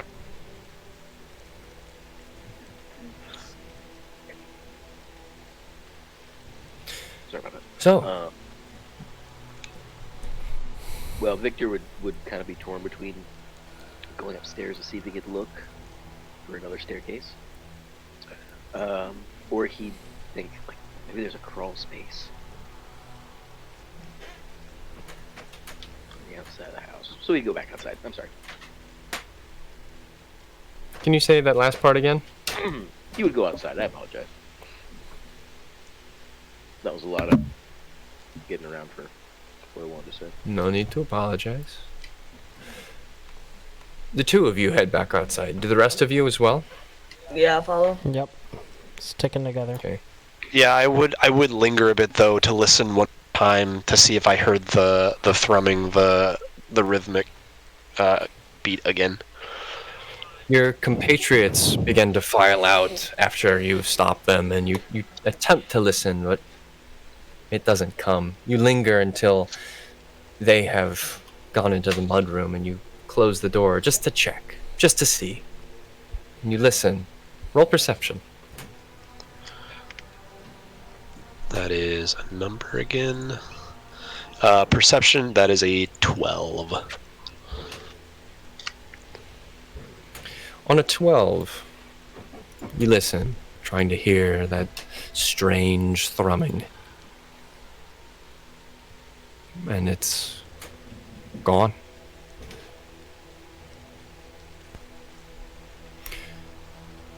You open the door, and you hear the shriek of the the iron portico outside.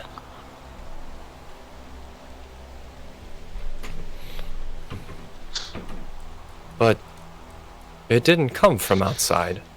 You open the mudroom door to see that the wooden doors leading to the outside haven't yet been breached by the party, even as whoever would be leading the movement outside grasps the handle. The shriek is not muffled or coming from the direction of the front door. The iron sound reverberates, sort of bellowing through the floorboards.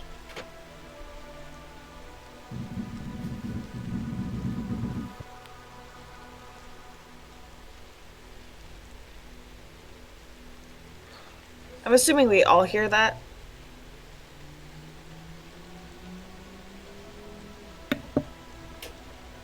You all hear it. Okay. The shriek. Perhaps some of you think it's the door outside, but you open it and see Rose and Thorn have closed the door. And it was not necessarily recently.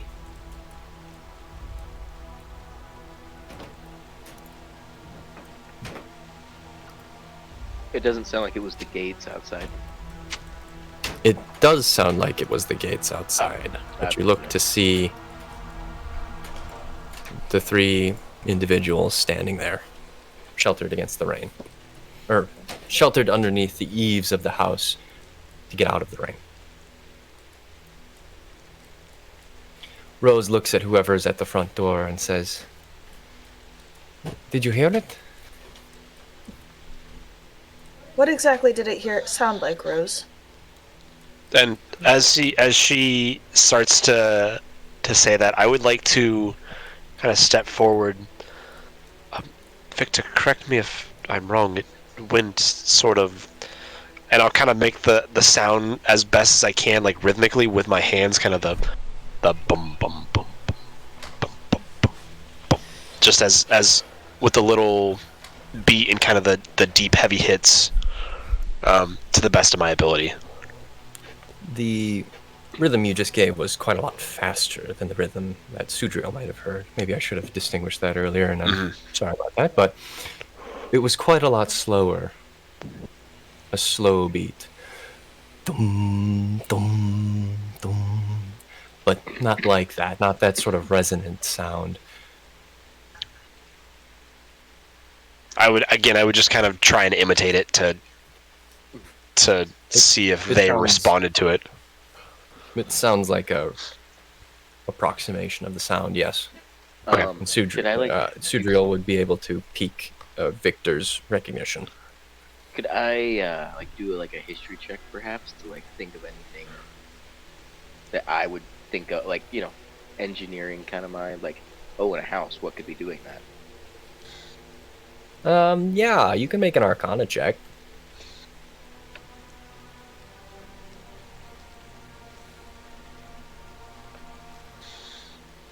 Gonna be a 21.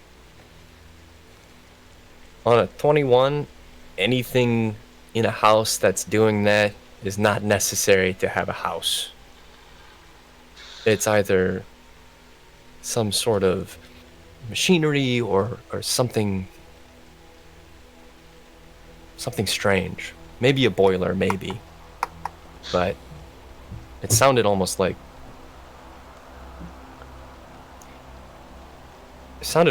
music.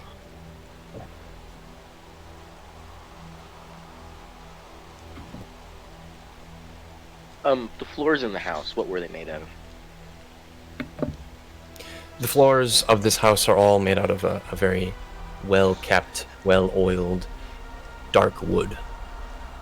So not And very... the floorboards are very well put together. They're not flimsy at all. They don't creak when you walk over them. I go, hey, hear me out. What if we just tore up a few floorboards? Victor, I'm not sure that that's the best idea. I mean, we're not here to destroy the house. We're here to search the house, and I would feel quite bad if we just started to tear up Rose and Thorn's, place. I mean, especially if they have a cellar door already, it doesn't make much sense to just chop through the floor. We can't find one. Well, not yet. Give me a second. Rose, Looked all the way through.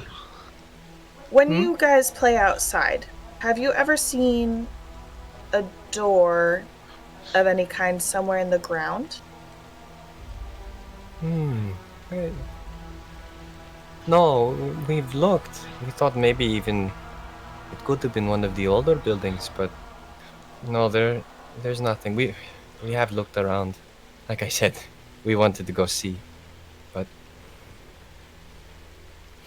Is there a door? Our parents. Is there a door in the What was house? Is there a door in the house that your parents wouldn't let you go behind and go through? They don't let us in the attic.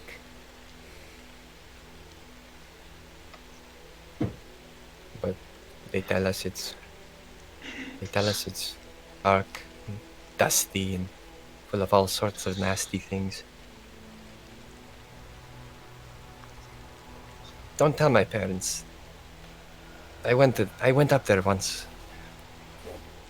And What did you it was exactly that. It was dark and scary.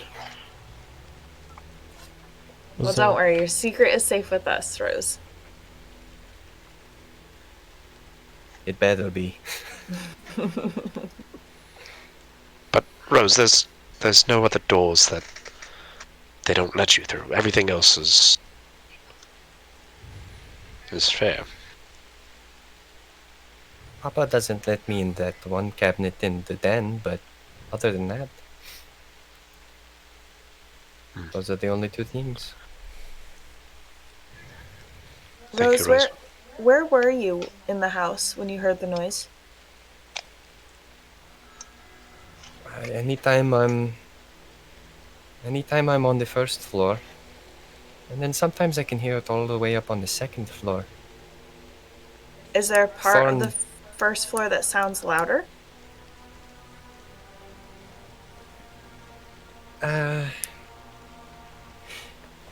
Yeah, the dining room sometimes.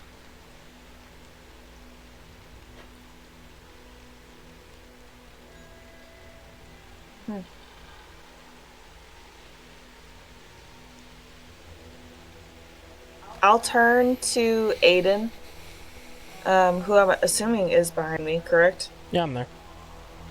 Aiden, did you go in the dining room and search anything as far as walls go?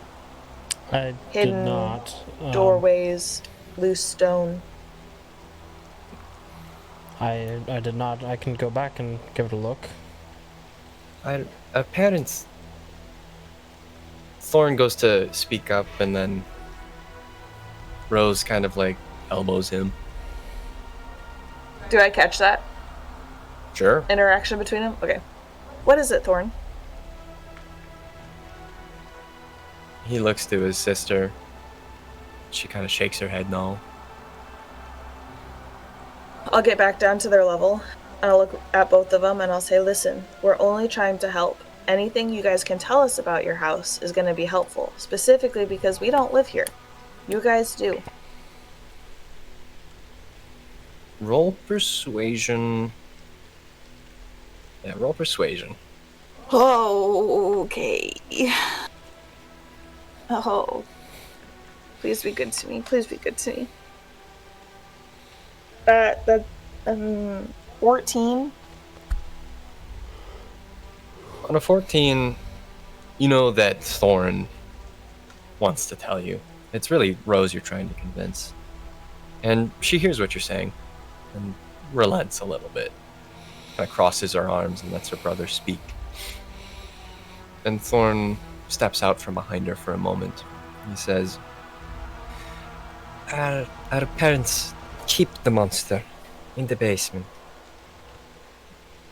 That's why they don't want us going down there, is because that's where the monster is. Oh, they knew about this one. And I'll kind of get a little lower a little bit, kind of up next to Sage. And do you know what this monster looks like?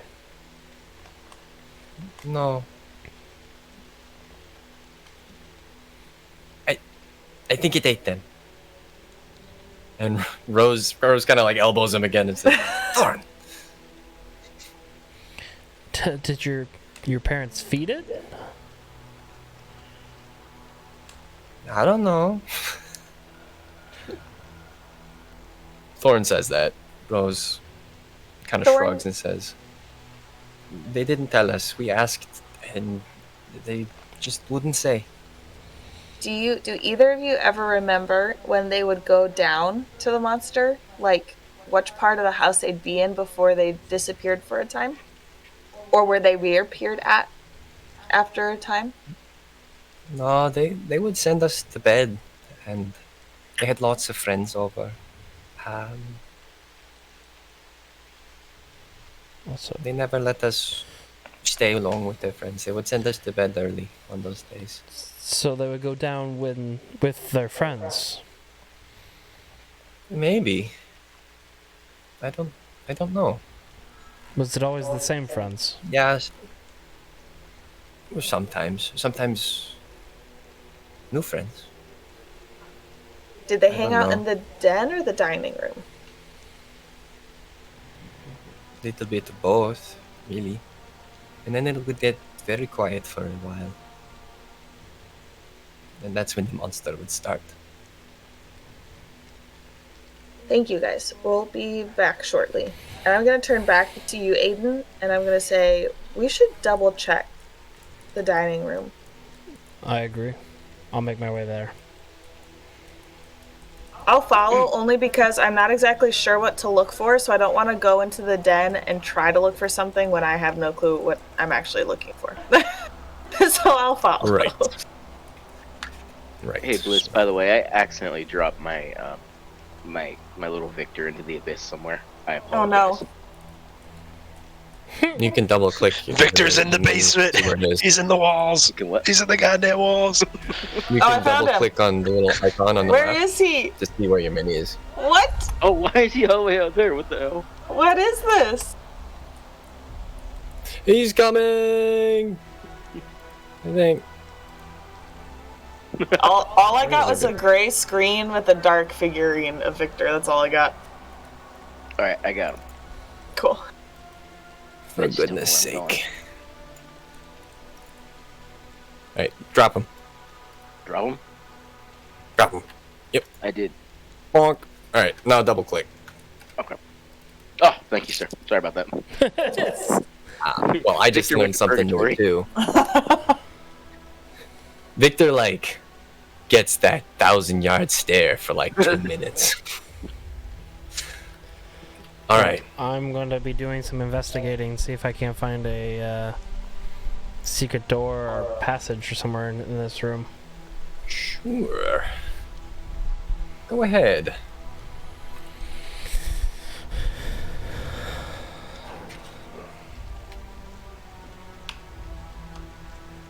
Ooh, that's really good. 24. A 24 investigation. You look around trying to look for any semblance of secrets within the dining room. You check all over the paneling, which initially looks like carved, elegant images of deer among the trees, but as you continue to look through everything, you realize that the ornate engraved patterns are not just those two things, deer in the trees. In addition, twisted faces glower and twist and sort of whirl in the surfaces of the trees. Wolves lurk among the carved foliage every now and again. But you do not find any sort of secret door. On a 24 investigation, the one thing that gives you any sort of semblance of a hint is you rap against the solid oak paneling. And along the exterior wall, it sounds very solid. And around the mantle, it sounds very solid. And around the wall to the left, it sounds very, very solid. Until you hit one point. But even on that 24, was it? 21? 24. Investigation? On that 24, you look not just for telltale signs of a trapped latch, or a hidden latch, or a little finger hold to pull open a hidden hinge or anything. You look all over for signs of something. And there's just nothing. You try pushing, you try pulling. There's a bit of a hollow sound, but no way to get through. On which wall? The wall to the left of the mantle in the dining room. So right. Not this one. directly to the left, but the left side of the mantle. So right here. to the left of where your character's facing. Right here. Thereabouts, yeah. And come to think of it, still on that 24 investigation, there's no doors into this space either, and it's the first floor of a house. There's something behind there. It can't possibly be completely structural. Even if there was some sort of grand maintenance, something or other, a boiler like Sudriel suggested earlier, it wouldn't take that much space up.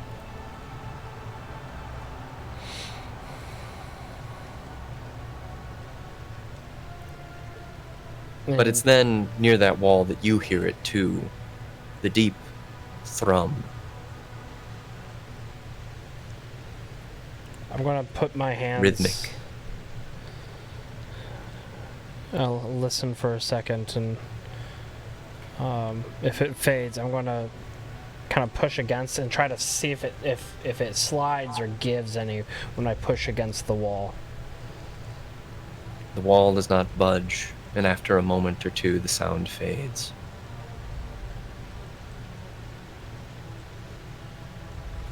It's hollow here. Do you have anything to knock it out with? I do. Well, not really, actually. Mirio might. He might, but I don't think there's... I don't know. I'm gonna follow the wall, and I'm just gonna follow the hallway, and I'm just gonna see if it's hollow, like all the way around, and see if I can't find anything, maybe in the hallway or on the other side, that sounds like or leads me to believe that there's like a secret way in without destroying a wall. There is only one spot that you find that, and it's just a small sliver, not even person-sized, on that original wall in the dining room. Oh, so it's not even like a big, it's just like a hollow spot. It's not in, yeah, it's, yeah. And it's covered in wood? Yes, everything is oak paneled. Very thick, too. You look at the relief carvings throughout the whole dining room and see not only is the oak very thick, but it's very dense as well.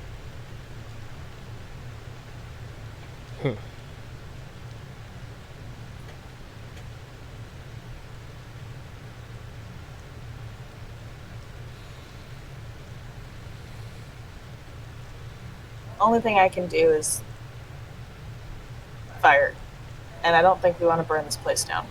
No, I didn't really want to break anything, but this is... The only other place we can check is the den. But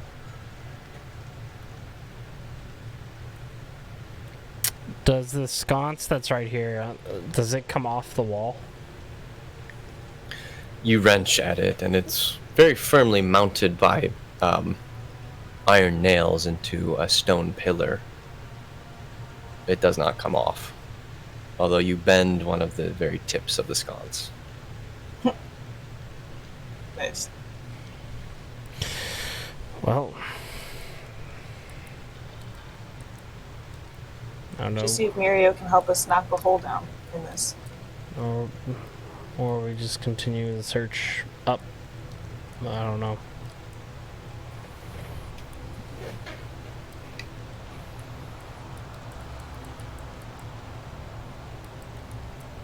I think our best bet's either this or the den. You're welcome to make an investigation roll for the den.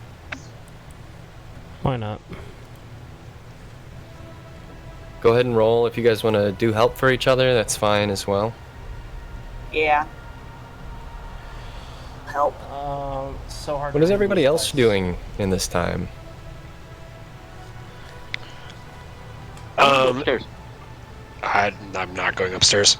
I would try and like wander around the both the main hall and the dining room, kind of like stopping in places to try and listen in, to see if I can hear it better in some places. To see if like the sound is like moving throughout the floor or if it's just in one spot. I think that would be mainly what I would be doing, is just stopping and kind of like listening closer down into the ground. I'll help it. Okay. Alright, so roll perception or investigation at advantage, Zach, as you go. Meanwhile, Braden said Victor's going upstairs, so I assume everybody can see that. That's a 9. That is a 9 investigation. With advantage? Yeah. I rolled a 3 and a 4 back to back. Oh. Yep. So it's better. Nice dungeon. You get nothing. Good day, sir. You really don't. Not praying the Tiamat hard enough. Right. Back in the box you go. You listen everywhere and can't seem to catch it again. I rolled an 18. 18 investigation. In the den? Yep. Yeah. You look all over the den. You find no evidence of any sorts of trapdoors or anything.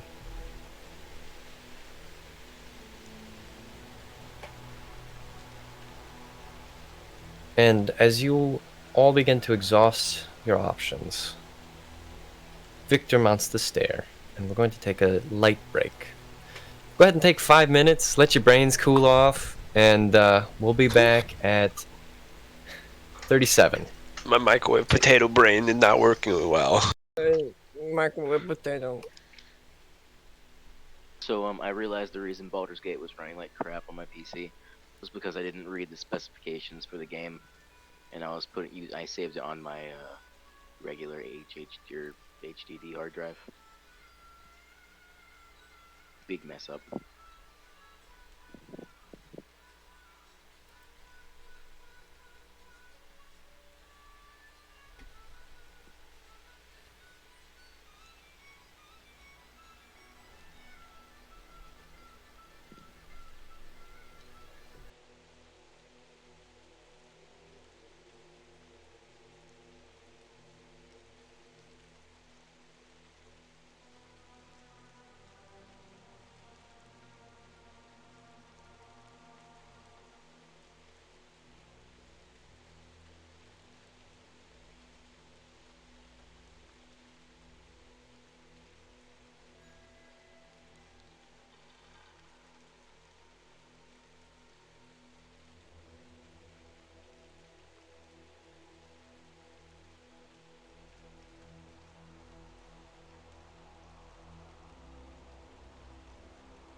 see you guys are back. Is everybody back?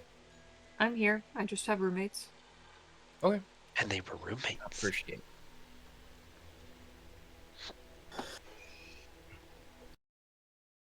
We're all back then. We left off with Victor taking the bottom stair up to the second floor. Now I want to ask, now that we've had a nice little break, and hopefully our brains have cooled off a little bit, is there anything else anybody wants to do? Because the narration of the second floor is going to be a little time intensive. Did we search the hallway, or was it just around the mantelpiece? Oh, where'd my character go? As your DM who loves you, we will consider any searching you've done to this point to have been searching everywhere. Okay. And you have not found. God damn it! It is upstairs. Particularly with the rolls that you made. That doesn't make any sense, but cool. I mean, Of course, player to player, that's the way we should play it, though, is because as much as we know that it's not on the first floor, our characters would not. If we were in our character spot, we would think naturally the path to said basement would be on the first floor, because logically that makes the most sense. Yep. Because you can only move through one floor at a time. And so you move.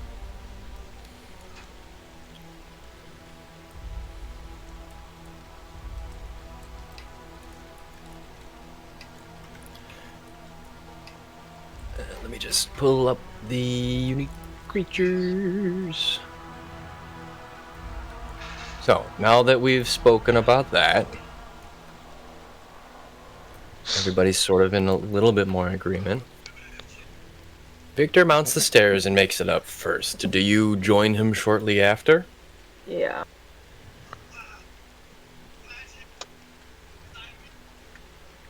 Yes.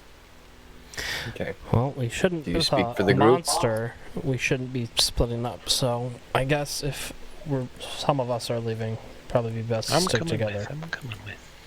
Okay. I'm coming up. Want the world to know. So, Victor, you begin to walk up the steps into the darkened second floor. There's a very, very wan light that filters through a small window on the stairwell as you reach the landing for the second floor. Unlit oil lamps glisten in that wan light. You see they are mounted to the walls of the elegant hall. Another mantle and by extension fireplace sits at the other edge of this hall, although it is much dimmer than the ones that you have seen so far in the house. It's hard to tell what hangs over the mantelpiece, but you see the glistening edges of frames and the flash of glass as the firelight dances very, very dimly across it.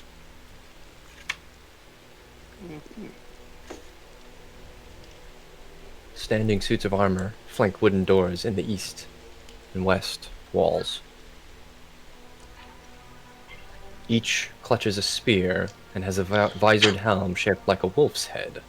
These too glisten in the wan firelight and the soft diffuse light from the window behind you.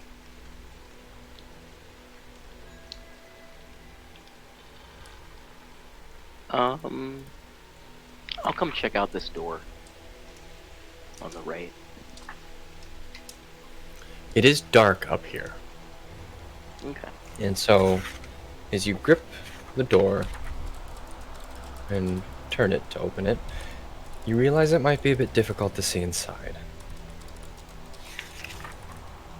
I'll put Still. a torch. You light a torch, and then you open the door. Meanwhile, I think by this point the rest of you would have come upstairs, so I'll drag your characters over.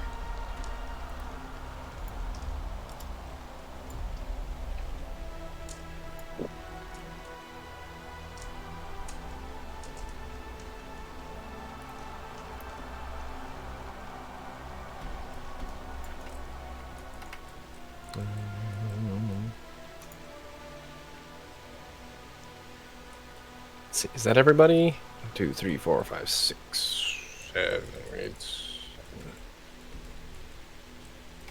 Sadrian's still back there. Oh, and you're all hidden.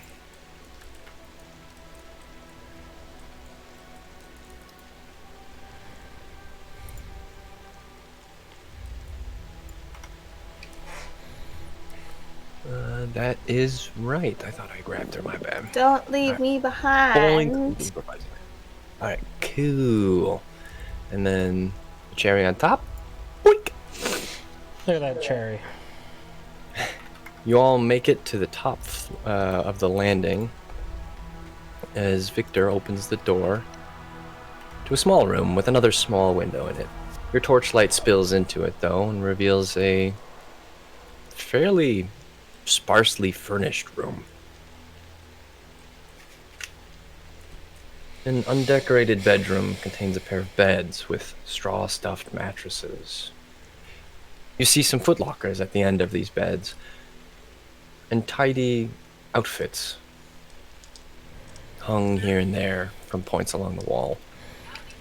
I'm not seeing the second floor. Click your character. He dragged to a different area. Oh, okay. Yeah. Up there, right. Got it. We're good. Pranked you. Sorry Got about him. that. Got him. Got him. Got him. Okay, I'll go to the next door if you don't mind. Or, you know, obviously. What's in door number 2? Number 3, Malone. Number 3. I'm glad you laughed at that. Wow. Pick number 3, Malone. Number 3, Malone. Wasn't there another door inside there? Yes. Astute. You are welcome to go inside if you so desire. And open said door. Absolutely.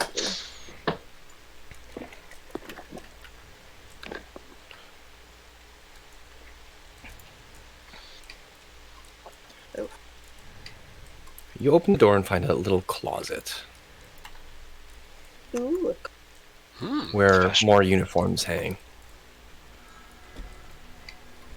Like guard uniforms, or you probably already said this, but I probably missed it.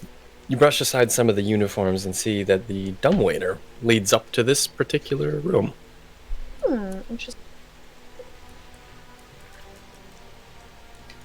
That was boring. Well, what about this door here? You could. Oh, this door. Yes. You and Victor open the doors, respectively, at the same time. And you see as his torchlight spills into what appears to be a library.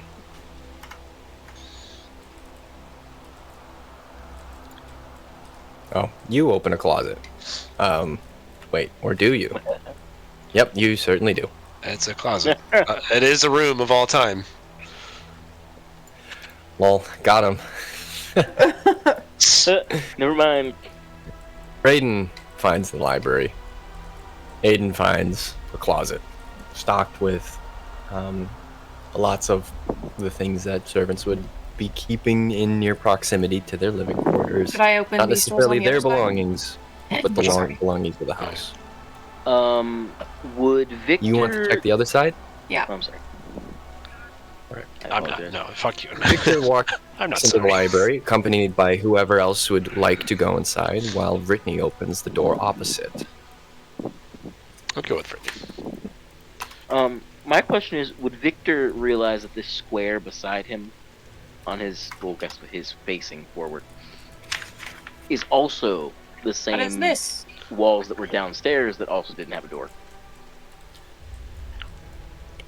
I Office? am not able to focus on as much things as I would like to, so I'm going to come back to you, Braden.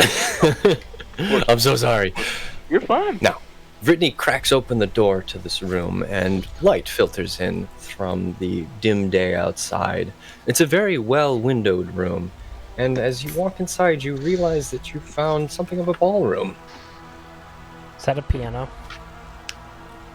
No, Oh. it's not.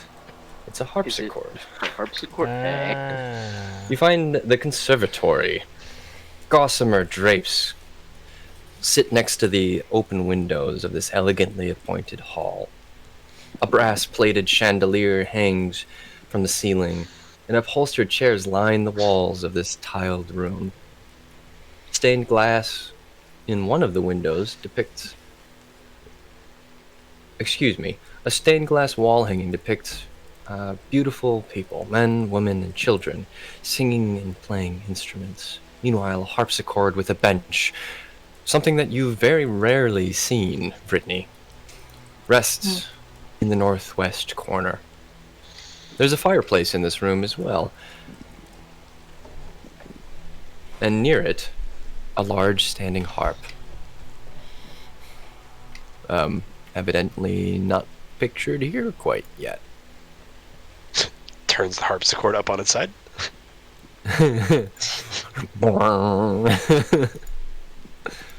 But yes, we pretend there is a harp. A large standing harp. Sort of seeing this room and seeing this sort of large, almost event space, I'd make a kind of a comment. Well, I will say that if they ever did have a party here, I would have loved to come and enjoy the space.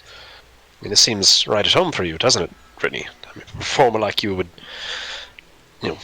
play like this for hours, I guess? Well, I guess it depends on... Oh, what accent am I using? Well, I guess that depends. I mean, if they're paying well, if they provide instruments, if they... I mean, I don't know. We can't just play with what we got. That's why we're multi-talented, and that's why we get paid the big bucks. Well, if it's any reassurance, I'm sure that they would pay well, and something tells me that they would probably have you use their instruments, as I gesture to the harpsichord and the harp on the other side of the room that are like big grandiose pieces that most people probably can't afford, especially in a community like this. It's like, It is an ostentatious room, and and it belies the opulence of the family, which once would have hosted it, or hosted any sort of event in here. Dude, they did some sort of wizardry to put this harpsichord in here. Yeah, it's structural. It's structural stuff. Oh, for sure. Yeah. I'm just looking at all the other pieces, and I can see why they didn't put a standing harp in, because I cannot do that. Yeah. You both sort of survey the room and muse about what sort of events would have happened, and whether or not the patrons of this place might have paved a bard's way to play it for extended amounts of time.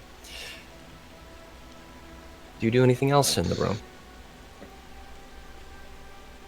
I'm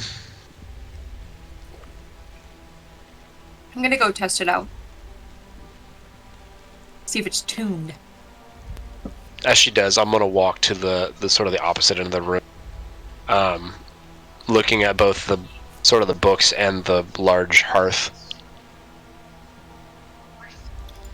Let's see. I don't suspect there's any sort of harpsichord music in this game.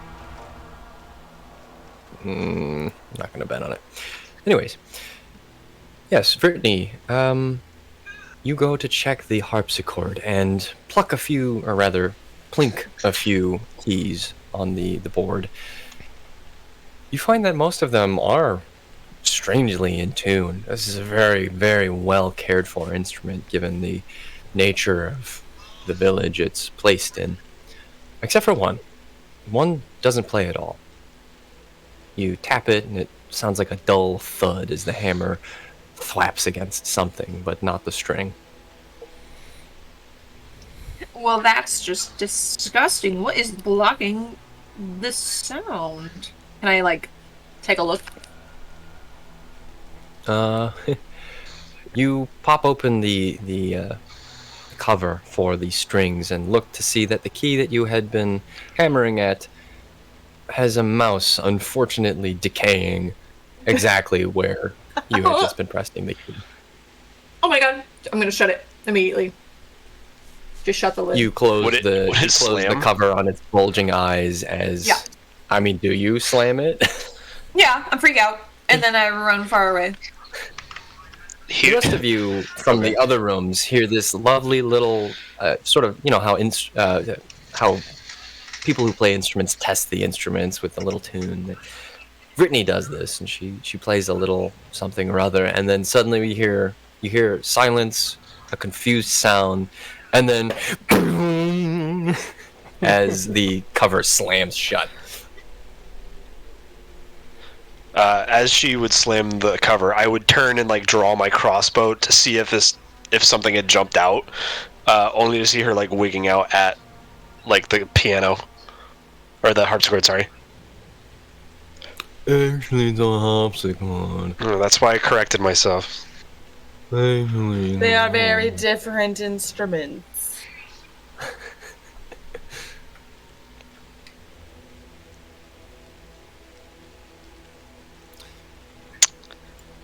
Nothing presents itself except for your companion, who seems to have just let go of the top of the harpsichord's cover.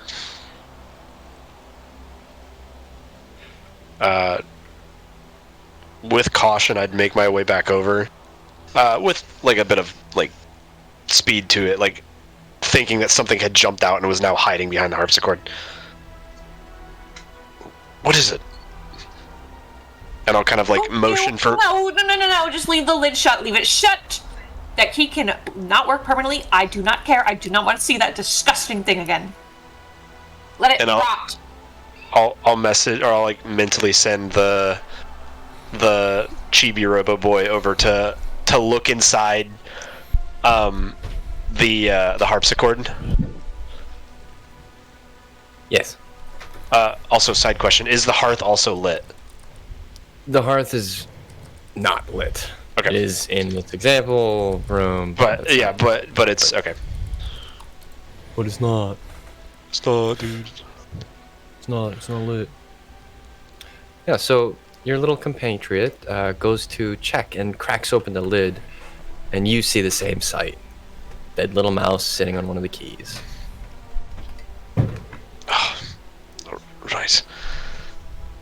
And I'll like message him telepathically, or whatever connection we have, to sort of gently kind of clean up the mess and go dump it in the hearth.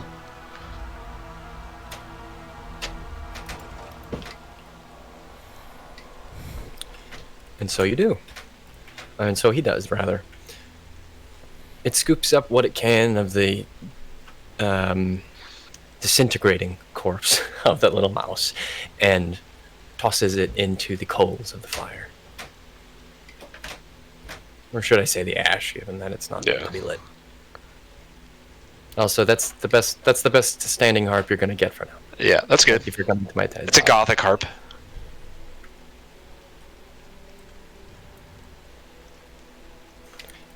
Yes. All right. As your little compatriot goes over to toss it into the hearth, you realize that there are little alabaster figurines on the mantelpiece. They seem to be posed in various forms of dance.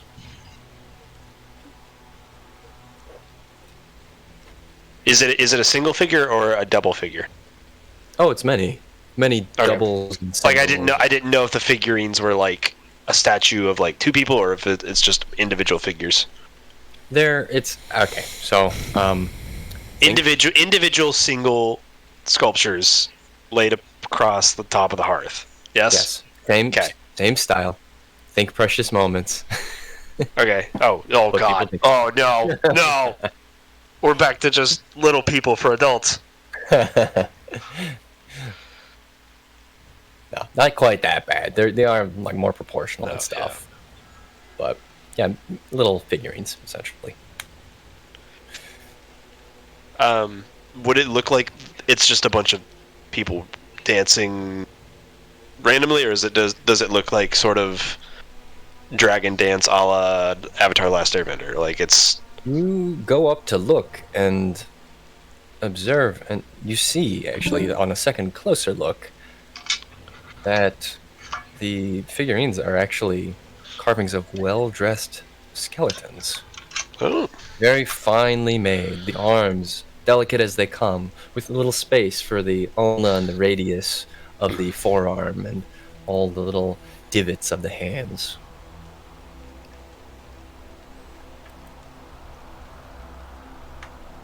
The skulls sit without eyes. Rather macabre.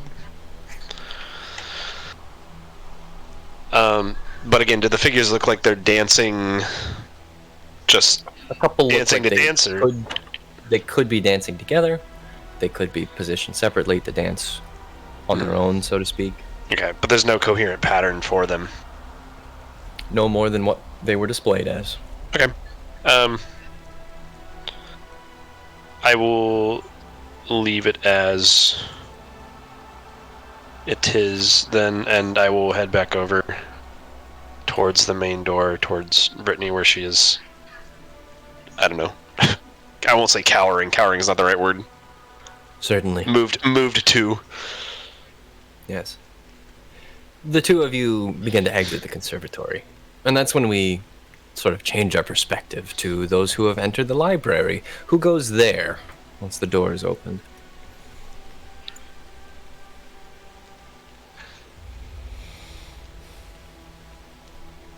And is Braden... Braden, I think you're Braden's muted and... Not Addie. Yeah. Yeah, so my question is, let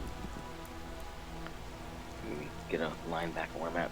So where Victor's at, right here, the wall that he's closest to, would he would have remembered that there's also this wall downstairs that there's no door to it? Sorry, can you say that again? I'm trying to say that. Yeah, I'm sorry. That came out like I was having a seizure. No, my Walls... roommate came by asking a question. Oh, okay. Thank God. Anyways, these walls, right beside him, to his right. Would he remember that the architecture of those walls looks the same downstairs? So, as you enter the library itself, you see that red velvet drapes cover the windows of the room, and an exquisite mahogany desk, which matches the high-back chair sitting at it. These things face the entrance and a fireplace, above which hangs a framed picture of a windmill, perched atop a rocky crag. For the most part, the room is festooned in floor-to-ceiling bookshelves in the same style of paneling, with different motifs, as is evident in other portions of the house. With your torch, you get a glimpse of the wolf's head statues more clearly as you pass by them, standing there at the doors of the library. They grimace at you as you pass through. For the rest of the library, there are two overstuffed chairs situated in the corners, a place for cozy reading. And a rolling wooden ladder provides easy access to any of the shelves that one should wish to access. Piles of books and papers and manuscripts are found scattered throughout the entire room.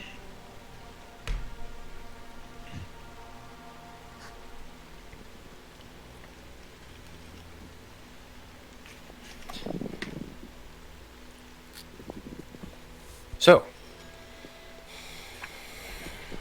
your original question regarded the style of the walls. It is similar, but there are no elegant carvings. So the motif is rather just plain and architectural rather than scenes. Okay, but would I realize it's the same shape, and that like there has to be space behind there on this floor as well? Sure. Okay. Particularly because you plucked that out. Okay. So in that is the case, Victor is actually just going to start heading for the attic. Victor, you watch storms into the library, and as the kerfuffle is going on in the conservatory ballroom, Storms promptly back out and makes a beeline for the stairs. Does anybody else wish to do anything on this floor? Mirio's like, let's go. It would be more like, let's a go. Yeah. I'm stupid. Just remember that, sweaty. Sweaty. Hey. Victor, I haven't heard quite yet. I would turn around and follow him.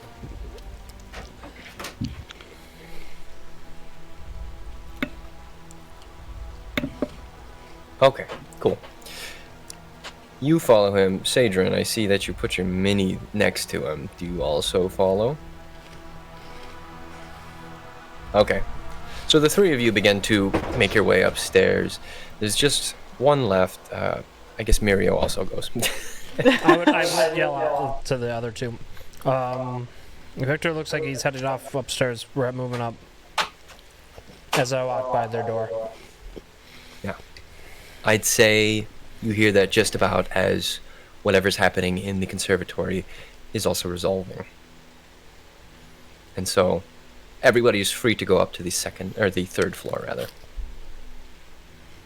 A second floor in England. Oh, second floor. Second floor. Bruv. Sounds like you're doing Meat Canyon voices.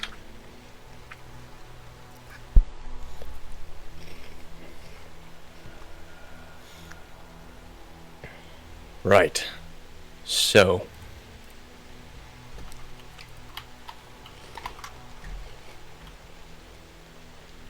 We're going up to the next floor. I have a question for you all. Do you want to take a break, or do you want to continue forging on? We're running short on time at this point.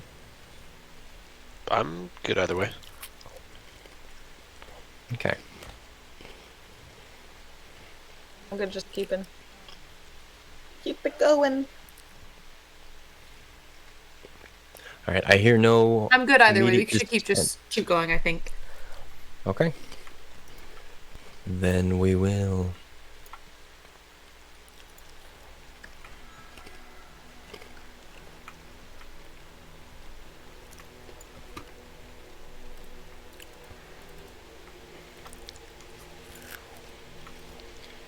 Go ahead and double-click your miniatures to the left side to drag yourselves to the third floor. Oh, number Victor, 3. leading the charge. Number 3, Malone. You clamber up the red marble staircase to its full height. It terminates decidedly at the top of the landing. And at that third-story balcony, you see by your torchlight a set of dusty plate armor standing displayed proudly at the opposite end of the stairs. It is draped, positively draped in cobwebs. And you see that the other things on this floor are similarly drab. In fact, there's no window in this part of the stairwell at all either. The walls, while in other stories have been like oak paneled and very ornate, on this top floor are much less well kept. You see oil lamps mounted on the walls, and they look like they could be lit if you really wanted them to, but they are not currently.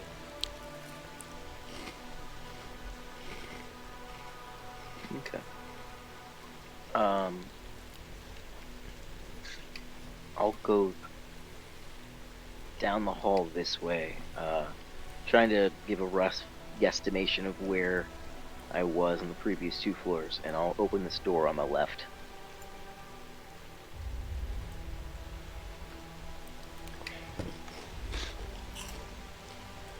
You navigate quickly to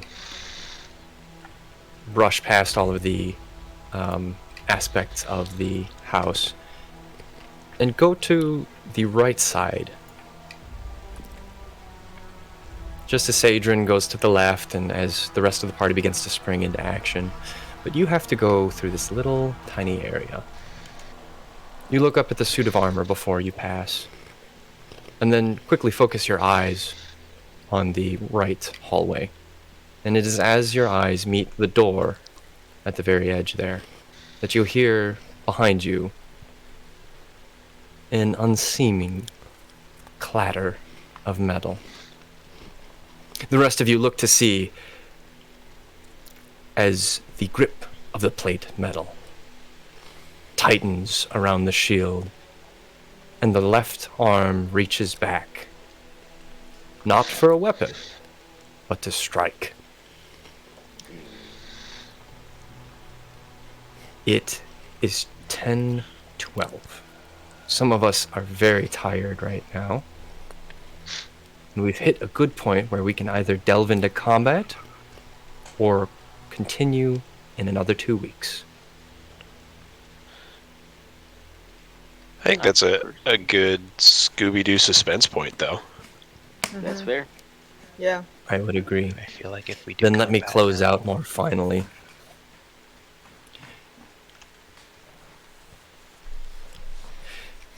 The house, as the armor raises its arm, clattering to strike down at Victor, and as Victor looks to it, the house groans and shudders, and you hear from far down below